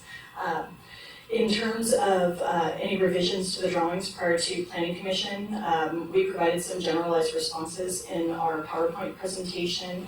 I'll work with Mr. Luna to go through and annotate and make those refinements to ensure that they're consistent with everything we've verbalized and everything that's included in the historic report. So details like wrought iron railing, windows, historic tile, etc. We'll make sure that the drawings properly annotate retention and repair or replacement in kind using historic images. Thank you. Okay, yeah, we're comfortable that you can push that through to Planning Commission, and we'll look at the parking as well, but we definitely want to have some time, a couple of weeks, parking before that meeting. And there were some other comments that we had made regarding landscape, and with some minor things, but you're gonna incorporate those as well, I assume. Yeah, I would think that squeezes, maybe using a different landscaping than is by the other dining area, patio, to just distinguish the historic from the main. Consider it. To be clear, so that you're not surprised, the Planning Commission, it certainly creates additional landscape opportunities, but if we're losing interior usable square footage, we want to also replace it with outdoor patio. So rather than it all be landscaping, the new space that's left over, some of it, we envision It being would be available to you. counter space. Yeah. I'm sorry. That was my intention of what I was space. suggesting, Michael. Pardon me? That was part of my intentions of my suggestion, was to make it sort of indoor-outdoor, so Yes, that you indeed. have that. Just to be clear, it's In not all effect, going the to be same amount landscaping. of usable space, it's just configured differently. We will enhance whatever we do with landscaping, but we look forward to, we think the patio could be a nice feature there, and it Yeah. would certainly create the opportunity of opening up the view towards the Antoinette building. We support that. Great. Enough, Yeah, thank you. Is that enough input? We're good? Yeah. Thank you. And thank you to everybody for your comments today. It's very helpful to get our community here and hear their thoughts. Okay, we're gonna move on. We have one more item. Yes.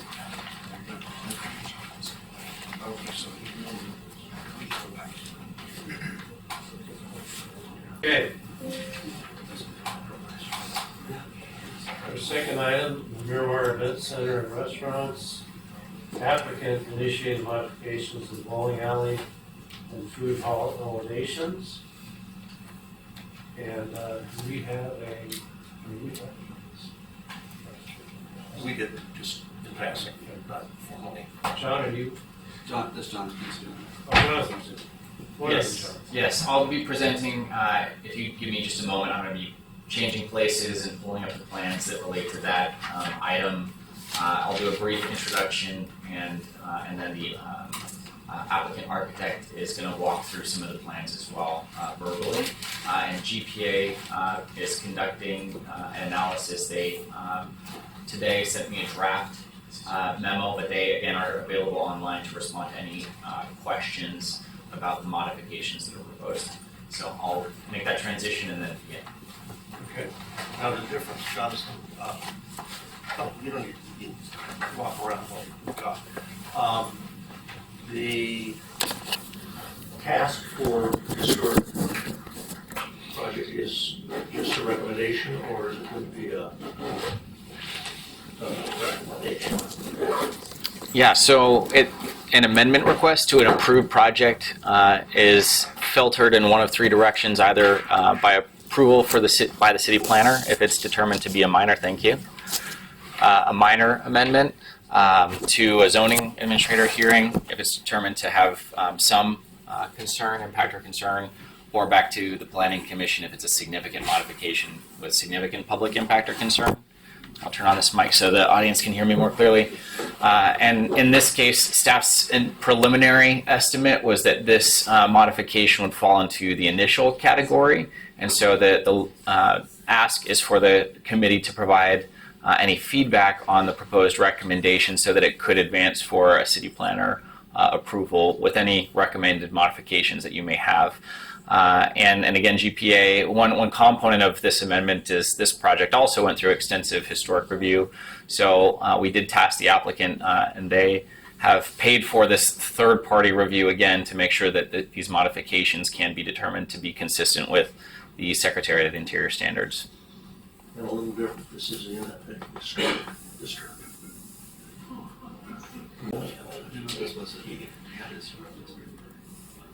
Okay, I'm gonna have you change spots with me, actually, so that you can control the view.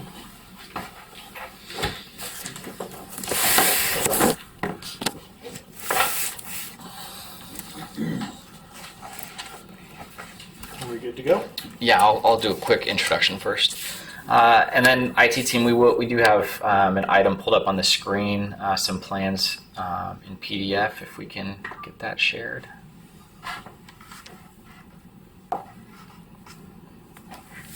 Try to float an HDMI cable is there. I think it's plugged in there. While we are working on getting a visual, I can go ahead and give a verbal presentation on this item. So the community is very familiar with the property at 1700 North El Camino Real, the Miramar property. And this property did go through 2017 review for entitlements of a rehabilitation or a rehabilitation of the historic bowling alley and theater at that location. Since then, there have been a couple of modifications requested. The design review committee in 2020 reviewed a minor modification to the courtyard area of the bowling alley, and as a component of that, there was direction given that the mechanical equipment should largely be located on the alley side of the property. Since that time, construction has begun, and the applicant contractor and architect have identified a challenge with the mechanical plans as previously approved and are requesting a modification to those plans. The general modification or amendment would be, instead of routing all mechanical equipment to the alley side of the property, maintaining some mechanical equipment on the El Camino Real elevation. They're proposing scaling down the venting equipment that would be shown on that roof component.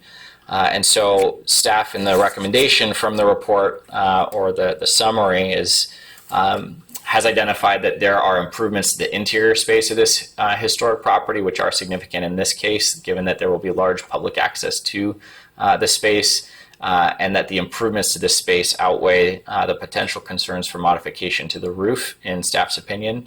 And as was mentioned previously, we did reach out to GPA Consulting for an additional perspective on the Secretary of the Interior standards compliance for this modification.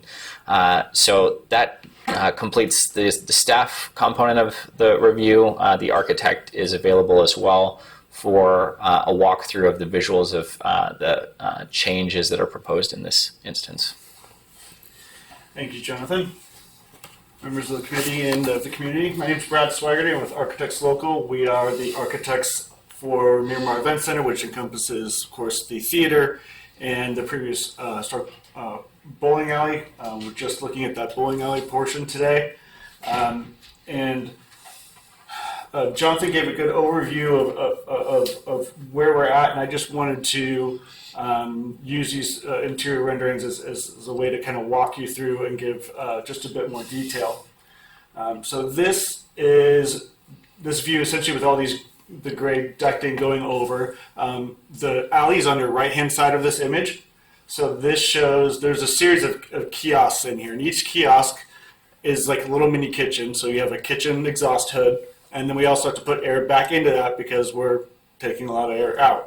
That means for every one of these kiosks, we have basically 2 ducts that we have to get up to the roof somewhere. And that equates to 23 for this building. So this shows that essentially the approved location of all the vents on the alley side would create this sort of condition, which in our opinion, we're definitely sensitive to the historical nature of the exterior of the building and preserving that. We'll look at some exterior views here in a moment, but in our opinion, the historical components are most experienced up close in the interior, specifically these existing boat trusses, which have all been saved and are in the space currently. Going down one image, this represents what the space would look like if the modification was approved.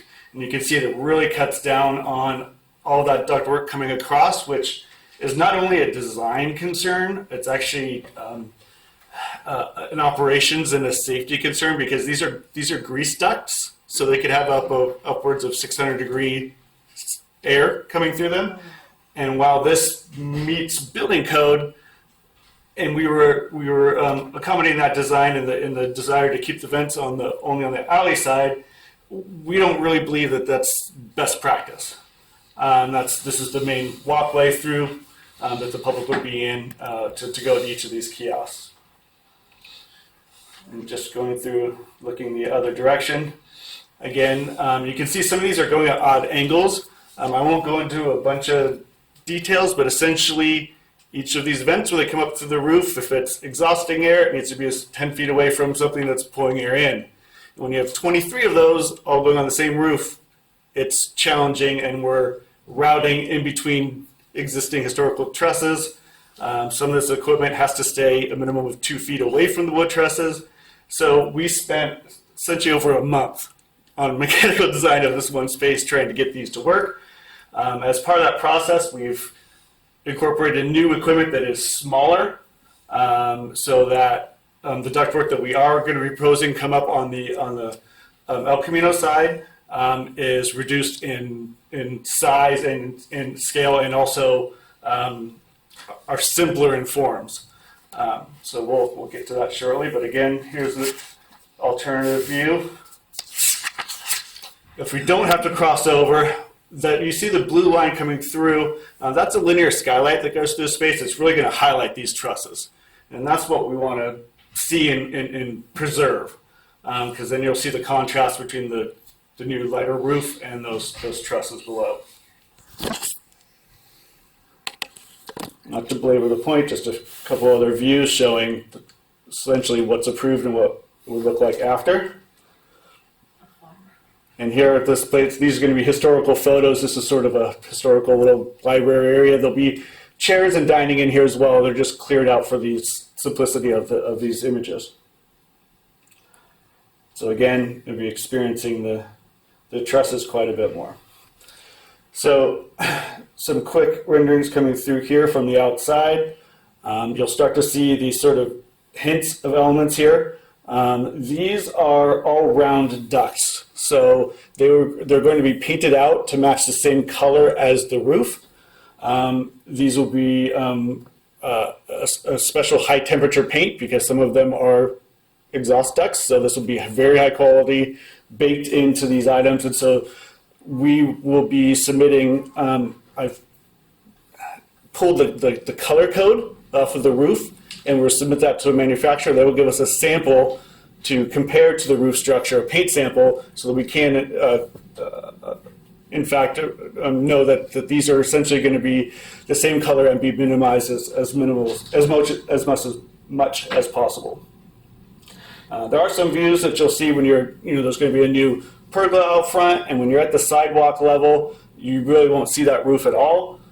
We also have, I forget what, maybe 12 palm trees that are along this area as well that'll be in front of this view here. And all those elements are essentially at the same, we're kind of floating in the air a little bit in this rendering to see up and over that pergola, but we're trying to demonstrate that these elements will, frankly, our opinion is that unless you're looking for them, you're not going to notice them. And in our opinion, that's a very reasonable trade-off to keep the interiors clean, where you still see those existing bow trusses when you're enjoying the new food hall there and enjoying the space. And then, of course, from the west, the parapet of the historic bowling alley screens the roof entirely. Just a couple more views showing that. This is if you're coming onto the courtyard, and that's about the most visible that they get, when you're not going to be really staring at those until you get down the steps, and you're going to be enjoying outdoor bar and the amenities here. This just starts to show you a little bit, each of these again is a kitchen and has those two ducts coming through. This is part of the extensive studies that we did that show dashed lines of elements that need to be separated, the supply and the exhaust, the existing trusses and distance we have to stay away. So again, not to belabor it, but there's a lot of work done just to make it comply as proposed.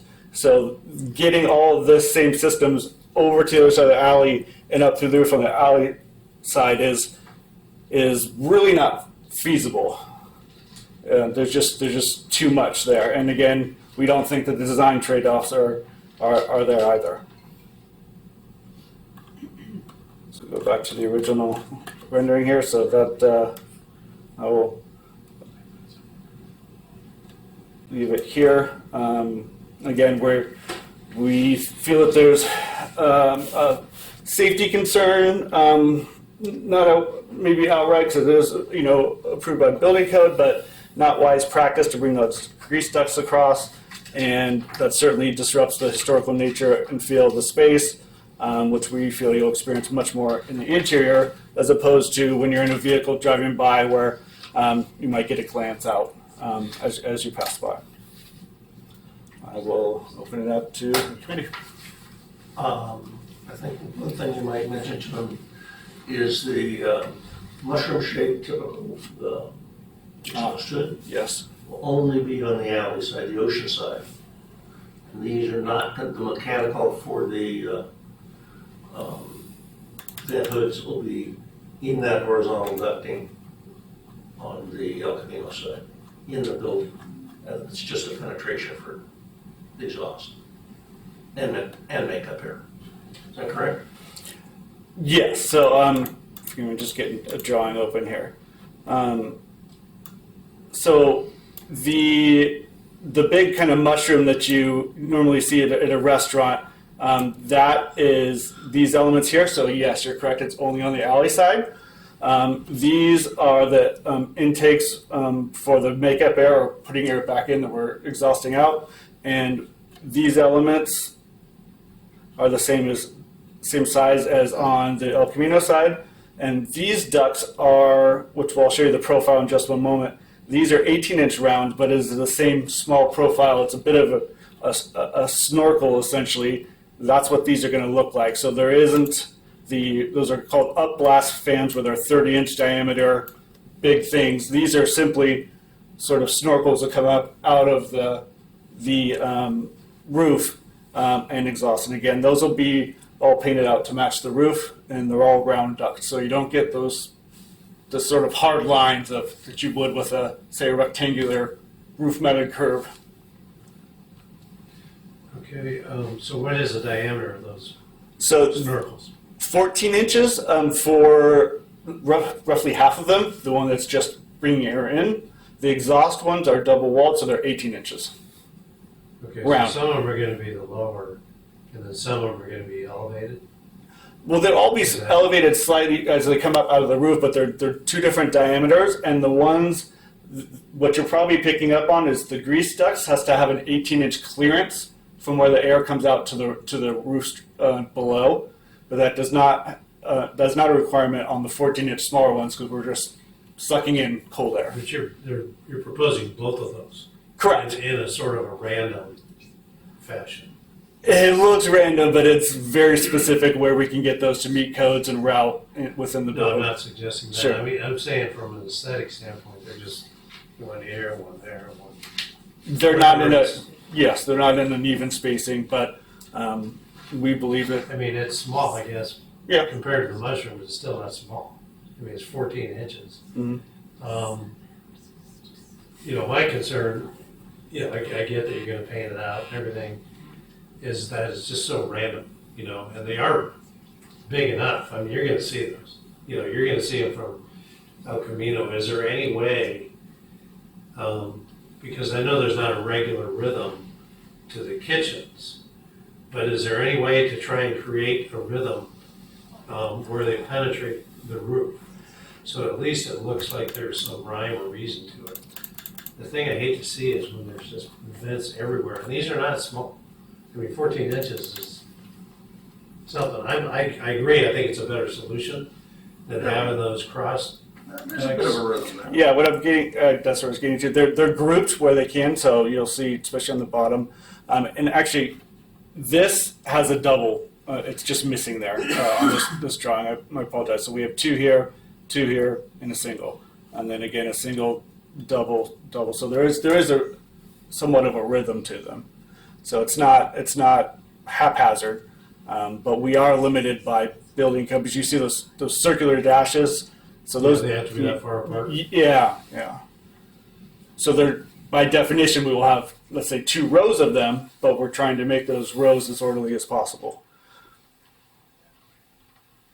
You know, so I guess somewhat of a rhythm, but it looks very random to me. I mean, I don't know. I mean, I don't know if we're getting nitpicky, but it seems like you can stay on that side of the skylight and still create a pattern, you know, of where you see it. Which side of the skylight? I'm sorry. What's that? I'm sorry. Which side of the skylight are you talking about? On We're trying to side? avoid the cross ducts. Right? Correct. Underneath the skylight. Yes. So you're still staying on the same side. You're going to penetrate the roof. Right. On the El Camino side. But when I look at the rendering, to me it looks pretty random. And it seems like you could angle those and you could, you know, work it a little bit so that there's some kind of a rhythm. And I think that would be a big improvement. Are you looking for them to, like, let's say, all be in a single line? Like Just a rhythm. horizontal. So there's a regular gap between each one. Isn't there? And There are, yeah, I think there's, the one that doesn't have the double is kind of making it appear that there's no rhythm.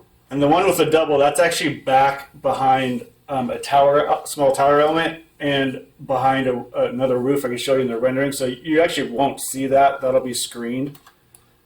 You'd be looking at that. That's that one right there. So you're kind of back here. So unless you're over on this side looking back, kind of looking for that vent, I don't believe you'll see it, because you'll be, when you're coming down, you know, there's this other building up front, a small addition, and the tower. So the portions that are exposed are much more orderly, like in this case. Yeah, I think it's a fair trade-off. I just, if there's any way you can look at trying to get them as regular as possible. Okay. I think that, I don't know if you Yeah. Oh, no, yeah. How many are going to be visible from El Camino Real? Well, let me go back in.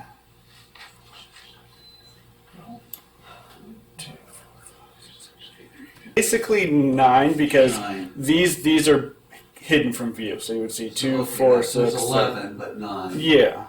Which way is the opening of the vent facing?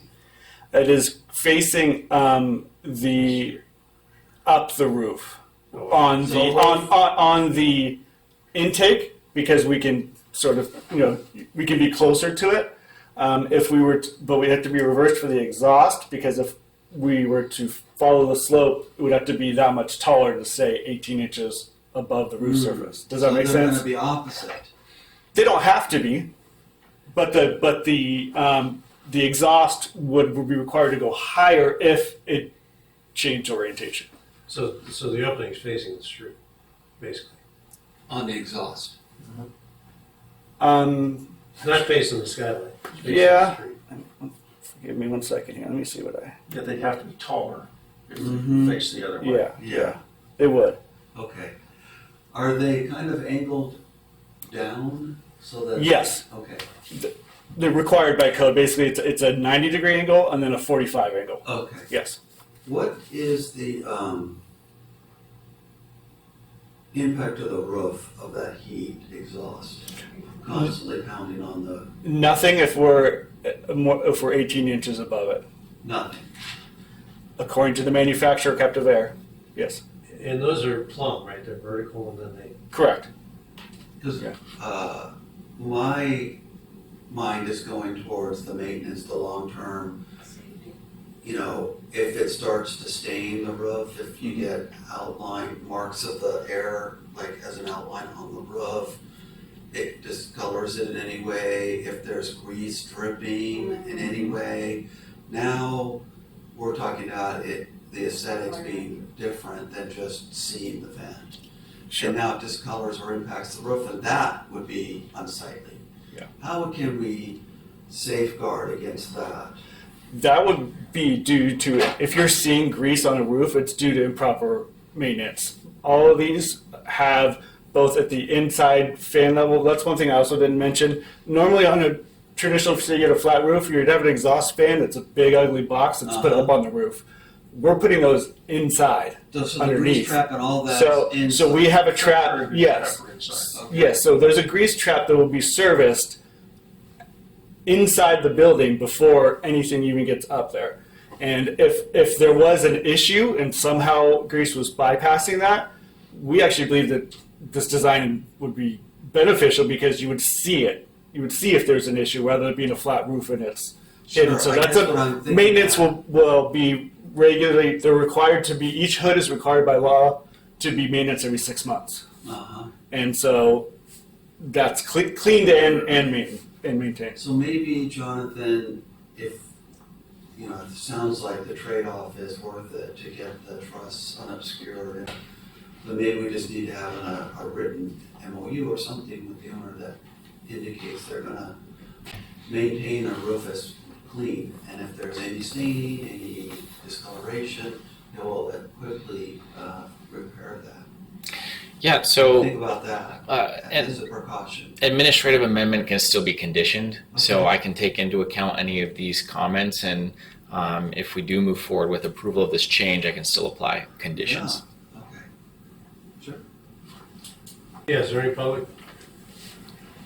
All right.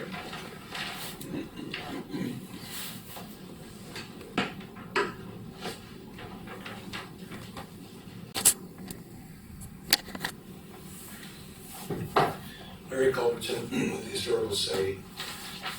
I'm not opposed to this, just have a few questions about it. Start out with a couple that my wife just brought to mind. What about using downdraft? Putting the pipes down across the basement and then up the ocean side?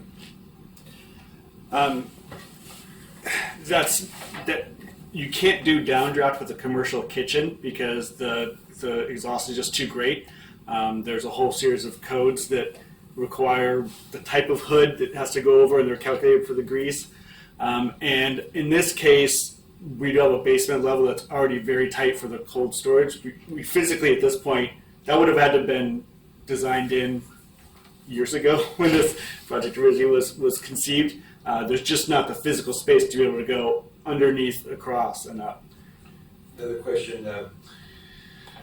First of all, I disagree with the argument that the inside view is more important than the outside. I venture to say 90% of the people in San Clemente County won't go into the restaurant. I mean, to be in that roof. So it's important that we keep that looking as original as possible. What about the concept that not all of those how many restaurants are there? Kiosks? There's a total of 15, but not all. 14 of them have hoods. So why not just have the ones on the ocean side be the ones with the oven, and the ones over on El Camino side be the ice cream and yogurt? Because there's only 2 of those, and the reality is, that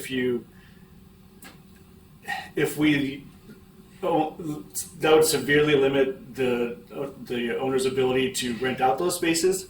The requirements for hoods are much more stringent than you would think.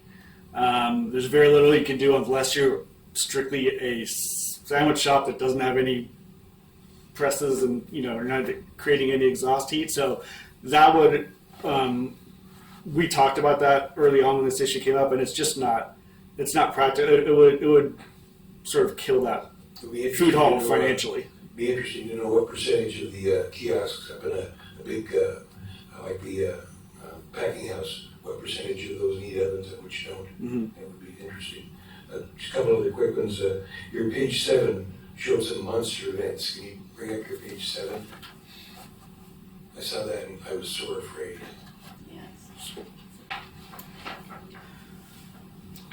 So, are you talking about these here? No. This was on your renderings. Oh. Yeah, there you go on the right one. Yeah, right there. Yeah, those On the are alley scary. side. Yeah, so those have always been part of the project, and that's your traditional upblast hood that's on every kitchen. So that is what we are preventing from happening by going with much more involved and more expensive and difficult to route with inside this building, so that those fans and that curb there doesn't exist. So these elements will not be on the El Camino side whatsoever. So your other renderings that show the, you go to one of the other ones that show the ducks? Yeah. I mean, they look like just little pencil slashes. So I sure would like to see a close-up of what that's really going to look like. The part of the I would say problem, but it's not really, because this is a rendering and those are curved surfaces. The lines don't show up, and that's largely what would happen in reality when they're painted out. Typically, you'll get shadows. Say if it was a rectangle box, you'd have highlights of the different colors on 2 faces. It'd be real severe. This will be sort of gradients because they're all rounded. All right, thank you. Thank you.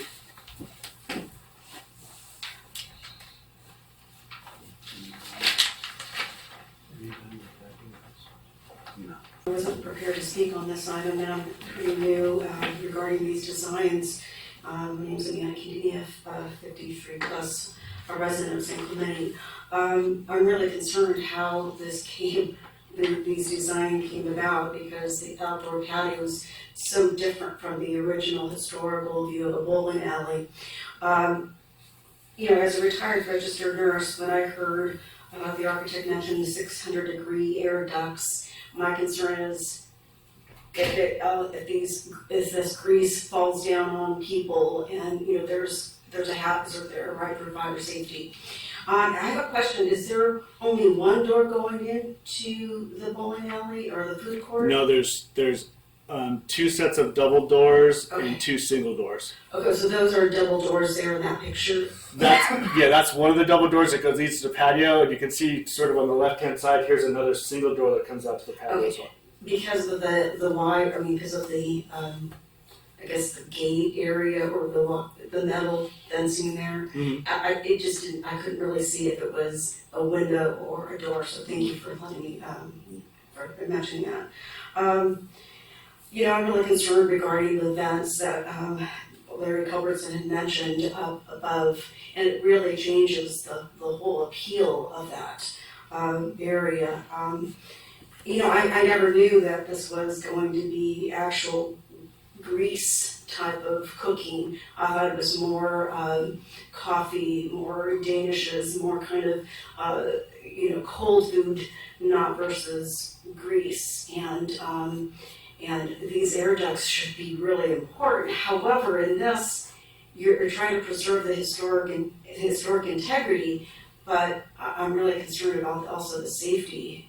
And you said you're required by law to update it every 6 months, but we've seen in this project a lot of people in our town concerned that it's been taking a long time, and I understand that there's been several issues regarding the owners buying people out, there's been financial issues, and I just don't want something happening later on in the future saying, oh, well, that was supposed to be maintained and it wasn't, now we're having a new ownership. And, I'm just really concerned about the stability of this going forward. And, changing the whole architecture, having those vents in the back, it just really changes the whole what it looks like, what it appears to be, what it was before originally. But I'm just really surprised that you're going to have this, cooking in this area, because it's not very big.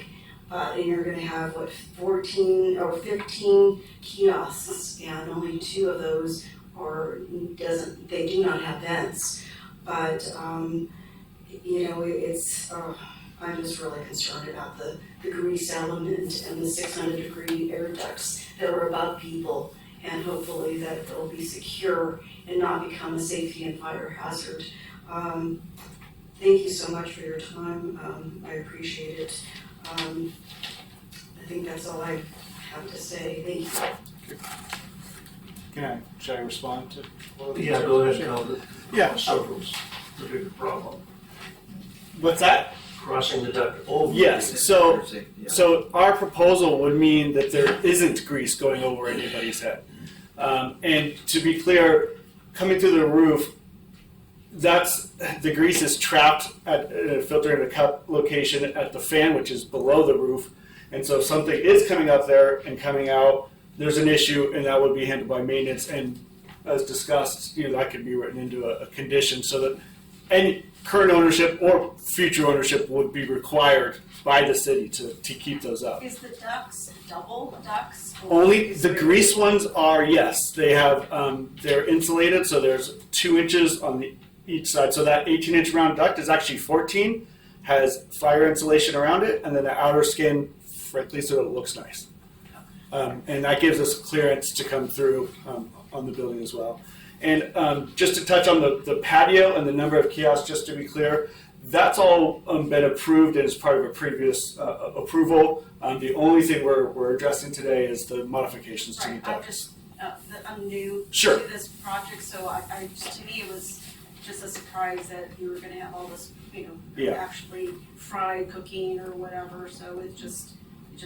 And to your point, some of those kiosks will be higher use of that hood, and others won't. We also have each of those fans is going to have a separate piece that we're putting on that can maintain the velocity of that, essentially, so it's not being overused. If that specific kiosk doesn't warrant it, maybe they only have a couple burners underneath that hood. Then those can be adjusted so that they are matching the cooking being done in each individual space. And it's not going to be loud venting, right? Because it's the ones that are on the roof are when they were all grouped together, that would have been much louder.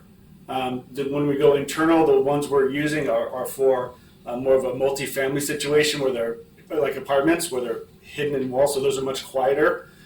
So while as part of going underneath the roof with those elements, we will be reducing the sound quite a bit for not only the patio side, but also for the neighboring casino, because half of the ducts that were over there are no longer producing that sound. And they have outdoor ceremonies and things at their facility as well. So I think that, feel like it's a benefit, a net benefit for everybody. No sound, but they get the steak. With the coastal breezes, and they're up high enough, I think, it's certainly possible, but that's the case with any restaurant anywhere. Hi, Paul Parsons. I have a couple questions for you. So how many of the 18-inch and 14-inch are on the side that's on the Camino? So it's half and half, so there's basically 6 and 6? Yeah, so these two are 14s. No, excuse me, those are 18s, and those are 14s in the upper row. Okay, so just to be clear for the group that's here, the 18-inch ones like this is 11 and a half. So 18 inches is about this big, and it sits up 3.5 feet, three A little over inches. 3 from the So high spot. Yeah. 1, 2, 3. So just to put it in perspective, this is not something that you can paint away. Oh, wow. I was a painting contractor for years, and we've done a bunch of these vents, and that's not something that just goes away on the roof. So if the concern is that we want to protect and maintain the visual of the roof line in its historic sense, then this is not that. So this is definitely not that. And This if doesn't the change idea the is- roof line, though. I'm sorry? I didn't mean to interrupt. No, I know it doesn't change the roof line, but it absolutely changes the character of the roof by having a whole bunch of these very large. It's not like a home, little vent that for your toilet or something. It's not like that. These are big. So I'm concerned with that, and I agree with Larry that I would rather see, because most people are going to be driving by this, and most of the historical properties that we're protecting, people don't go inside. What they do is look at it and say, oh, isn't San Clemente amazing? It's beautiful. We love the way it looks. And this feels like not that to me. It doesn't feel like a historic building. It feels like it was, and especially right now, it feels horrible to drive by that location and see it in its condition.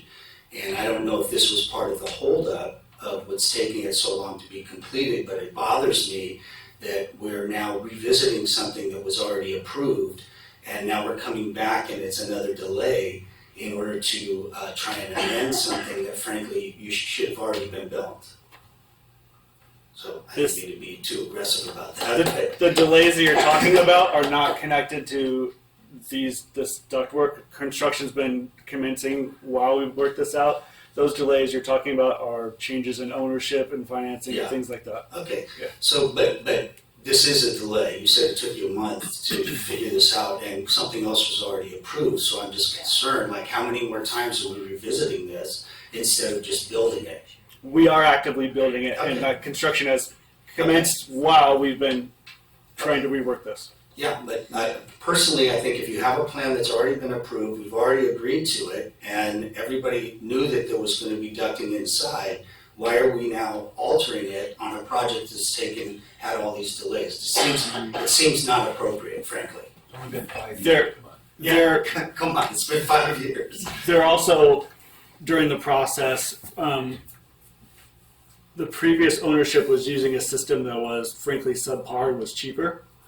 This client is putting the proper system in, and that system has greater clearances and requirements, which has led to that long period working out those technical pieces. So that just to touch on your point of why wasn't this done before? Well, it was a different system that is not as beneficial as this one. And I appreciate that somebody's doing it right finally, but at the same time, something's already been approved. We've already gone through this process. It doesn't seem like we need to revisit it again. Just do it right, the way it was already approved, and do it the way that your owner is using the right equipment. Great, but bend it to the other side so we don't have to look at it, because these are big. To reiterate though, venting all of those now with the proper equipment to the other side as we've gotten into this process may not be possible. It's probably not possible. So then limit the amount of kiosks. Yes. The alternative is to have less kiosks. You could have a larger kitchen, one kiosk for every other space. Just change the dynamic of what's in there. I'd like to chime in real quick.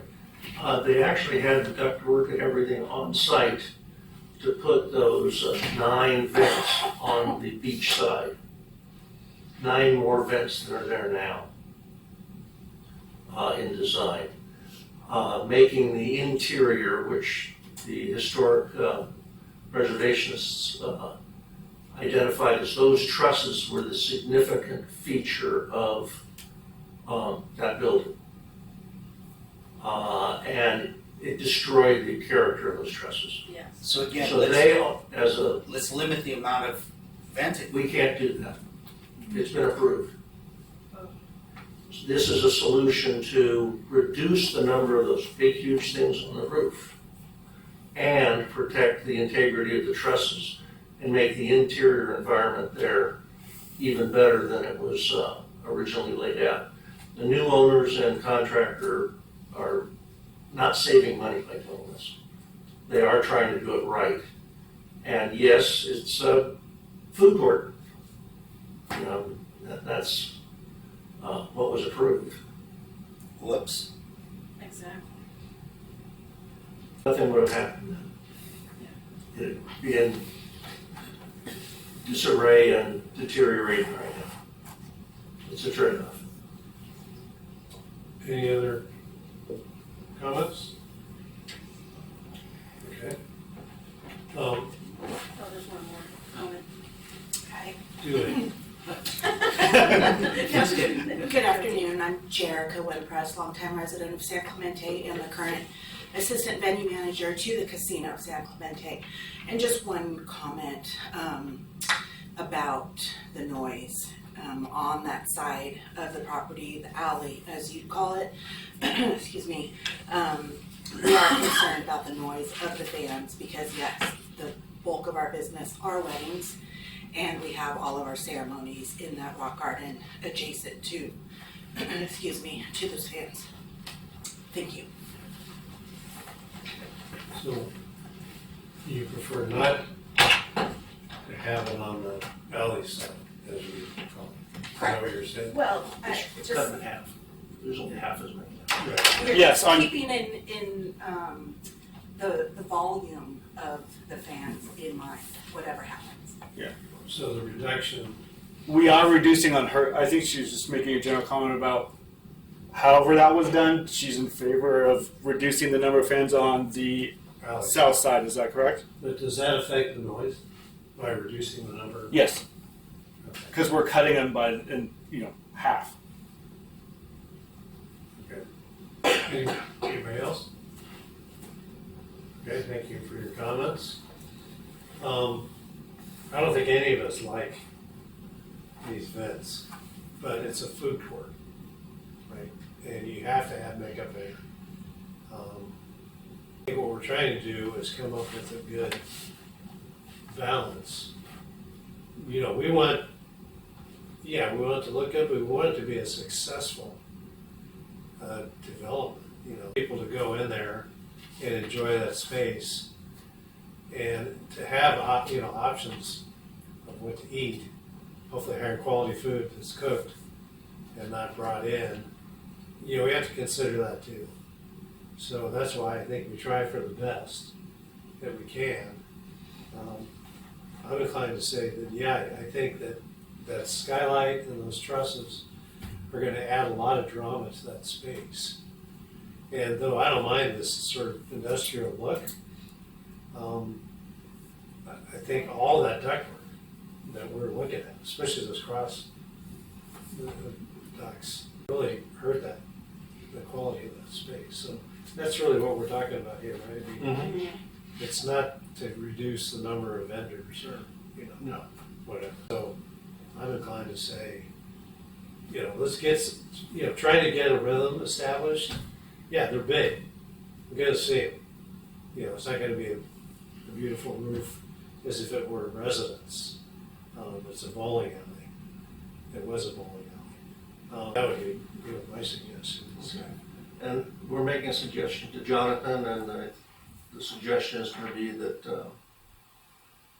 this be allowed to move on with administrative approval rather than having to go Yeah, I think so. through the system and they can keep construction moving. Yeah, and I think we're all assuming, I just did a quick Google search on commercial roof vents and tons come up. We're all assuming that you've done that, and these Absolutely. are the right engineering fit, but also the most aesthetic. Absolutely. Yeah. Okay. That's a trust factor here. 'Cause, Sure. Right? You can do a Google search and on anything and boom, you get 20 of these things and some don't look horrible. Right? Yes. but they don't, the sizing's different, et cetera, et cetera. Correct. Yes, we worked directly with the manufacturer, actually a couple of different manufacturers, and tried to encourage them to to say that this could be used for these kiosks because they're relatively smaller compared to a big kitchen. And just the fact is, those smaller looking elements just don't provide enough volume. And did you look at maybe putting back-to-back cooking so that they could share one vent? You cannot share exhaust. You could share makeup air, the cold air you're bringing in. You cannot have two hoods. Well, you cannot have two hoods from two different establishments hooking together. Correct. Okay. Anyway, those are things that, and then I would just add for Jonathan to please add the maintenance condition, to be on the roof to make sure that there's no staining, discolor in it. It's definitely a trade-off, and those are tough decisions that have to get made to make the business work and to move forward, and that's what I think we're doing. Yeah, and we definitely want this thing to be successful. Gotcha. So. And Chair, for the record, I think we do still have GPA on the line that reviewed these plans as well under the SOI standards. So if we could switch back over to Zoom, if Audrey's still with us, we are beyond the time that I had asked her to be available. But if she is, then maybe we can just, for the record, get her quick comments on this as well. Hello. Are you able to hear me still? We can. The screen is not showing you, but we can hear you. So let's just go ahead and now we can see you as well. Great, thanks. Great. So, as Jonathan said, we did specifically we looked at standard 9 here, and we did conclude that the project overall does comply with those standards. Recognizing the fact that the rehabilitation standards and associated do recommend installing mechanical and service equipment on the roof when it's required for new use.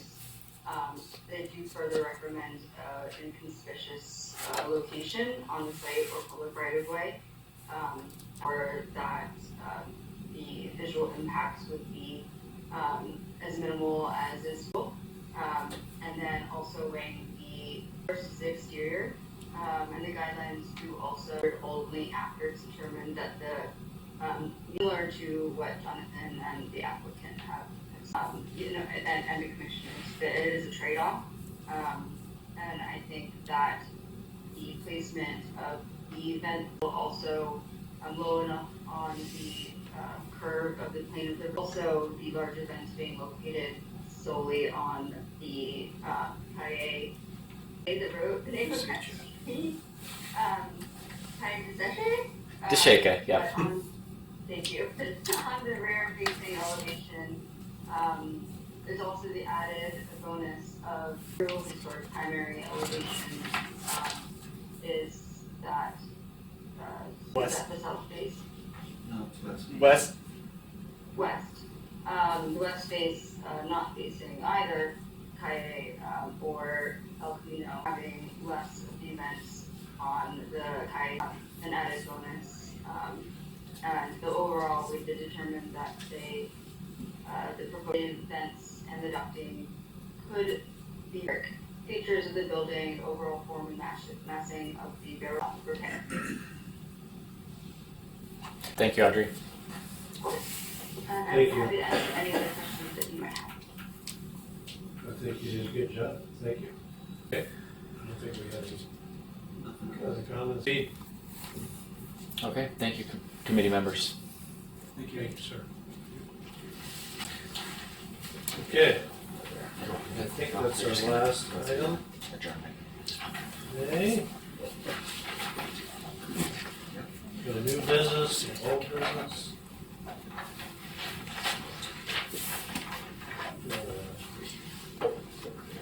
No oral written communications, and, Yeah. so I will move that we adjourn. Wait a minute. We have an audience member. Hey, you went right past oral communication. No. Oh, Give me a break. Jeez, What was that? that was close. Larry Culbertson, just takes a couple of Wait a random minute, what's your comments. name again? let's see. I think we talked about it a little bit. I sure would like to get documents before the meeting. I know this is not a public hearing, but it would sure be nice if auditor's report and so on, we could get those in advance. If we could schedule a meeting after all the documents are together. Yeah, we agree. The second time I've been back here for that first project. Looks like it could be a third, I don't know. Just a thought. Another question about the availability of audio. I wanted to listen to the last meeting, and some of the design review meetings are on YouTube, but some of them aren't. I wondered what's any other. Yeah, I can respond to that on behalf of staff. So I do have that audio available. I was able to confirm. My staff member who does all the posting for design review, unfortunately, has been out ill this entire week. So as soon as I have that support back in, we'll get that up, and I'll notify you once it's posted. So is it typically going to be up the next day after the meeting? It's not always the next day after the meeting, but yes, typically we like to get that up within 2 or 3 days at the most after a meeting. So we'll get that up and as soon as she's back in. Absolutely. A couple other quick things. You mentioned, I think Bart mentioned the San Clemente art supply, and that you went through a lot of mechanizations to make sure that the stairs were seen. We also went through a lot of mechanizations about the gate being open. I've never seen it open. There was going to be a cafe there. It's an operational. It should be open for the public to go to the cafe and see the building. It's a non-entity. I mean, that's not the same old art supply that I remember. It isn't. That's sad. Another thing was mentioned, the Rare Society. You didn't mention that was on a 3 to 4 vote, as I remember. That was close. That's it. Thank you. Thanks, Larry. Okay. Anything else? Anybody else have any comments?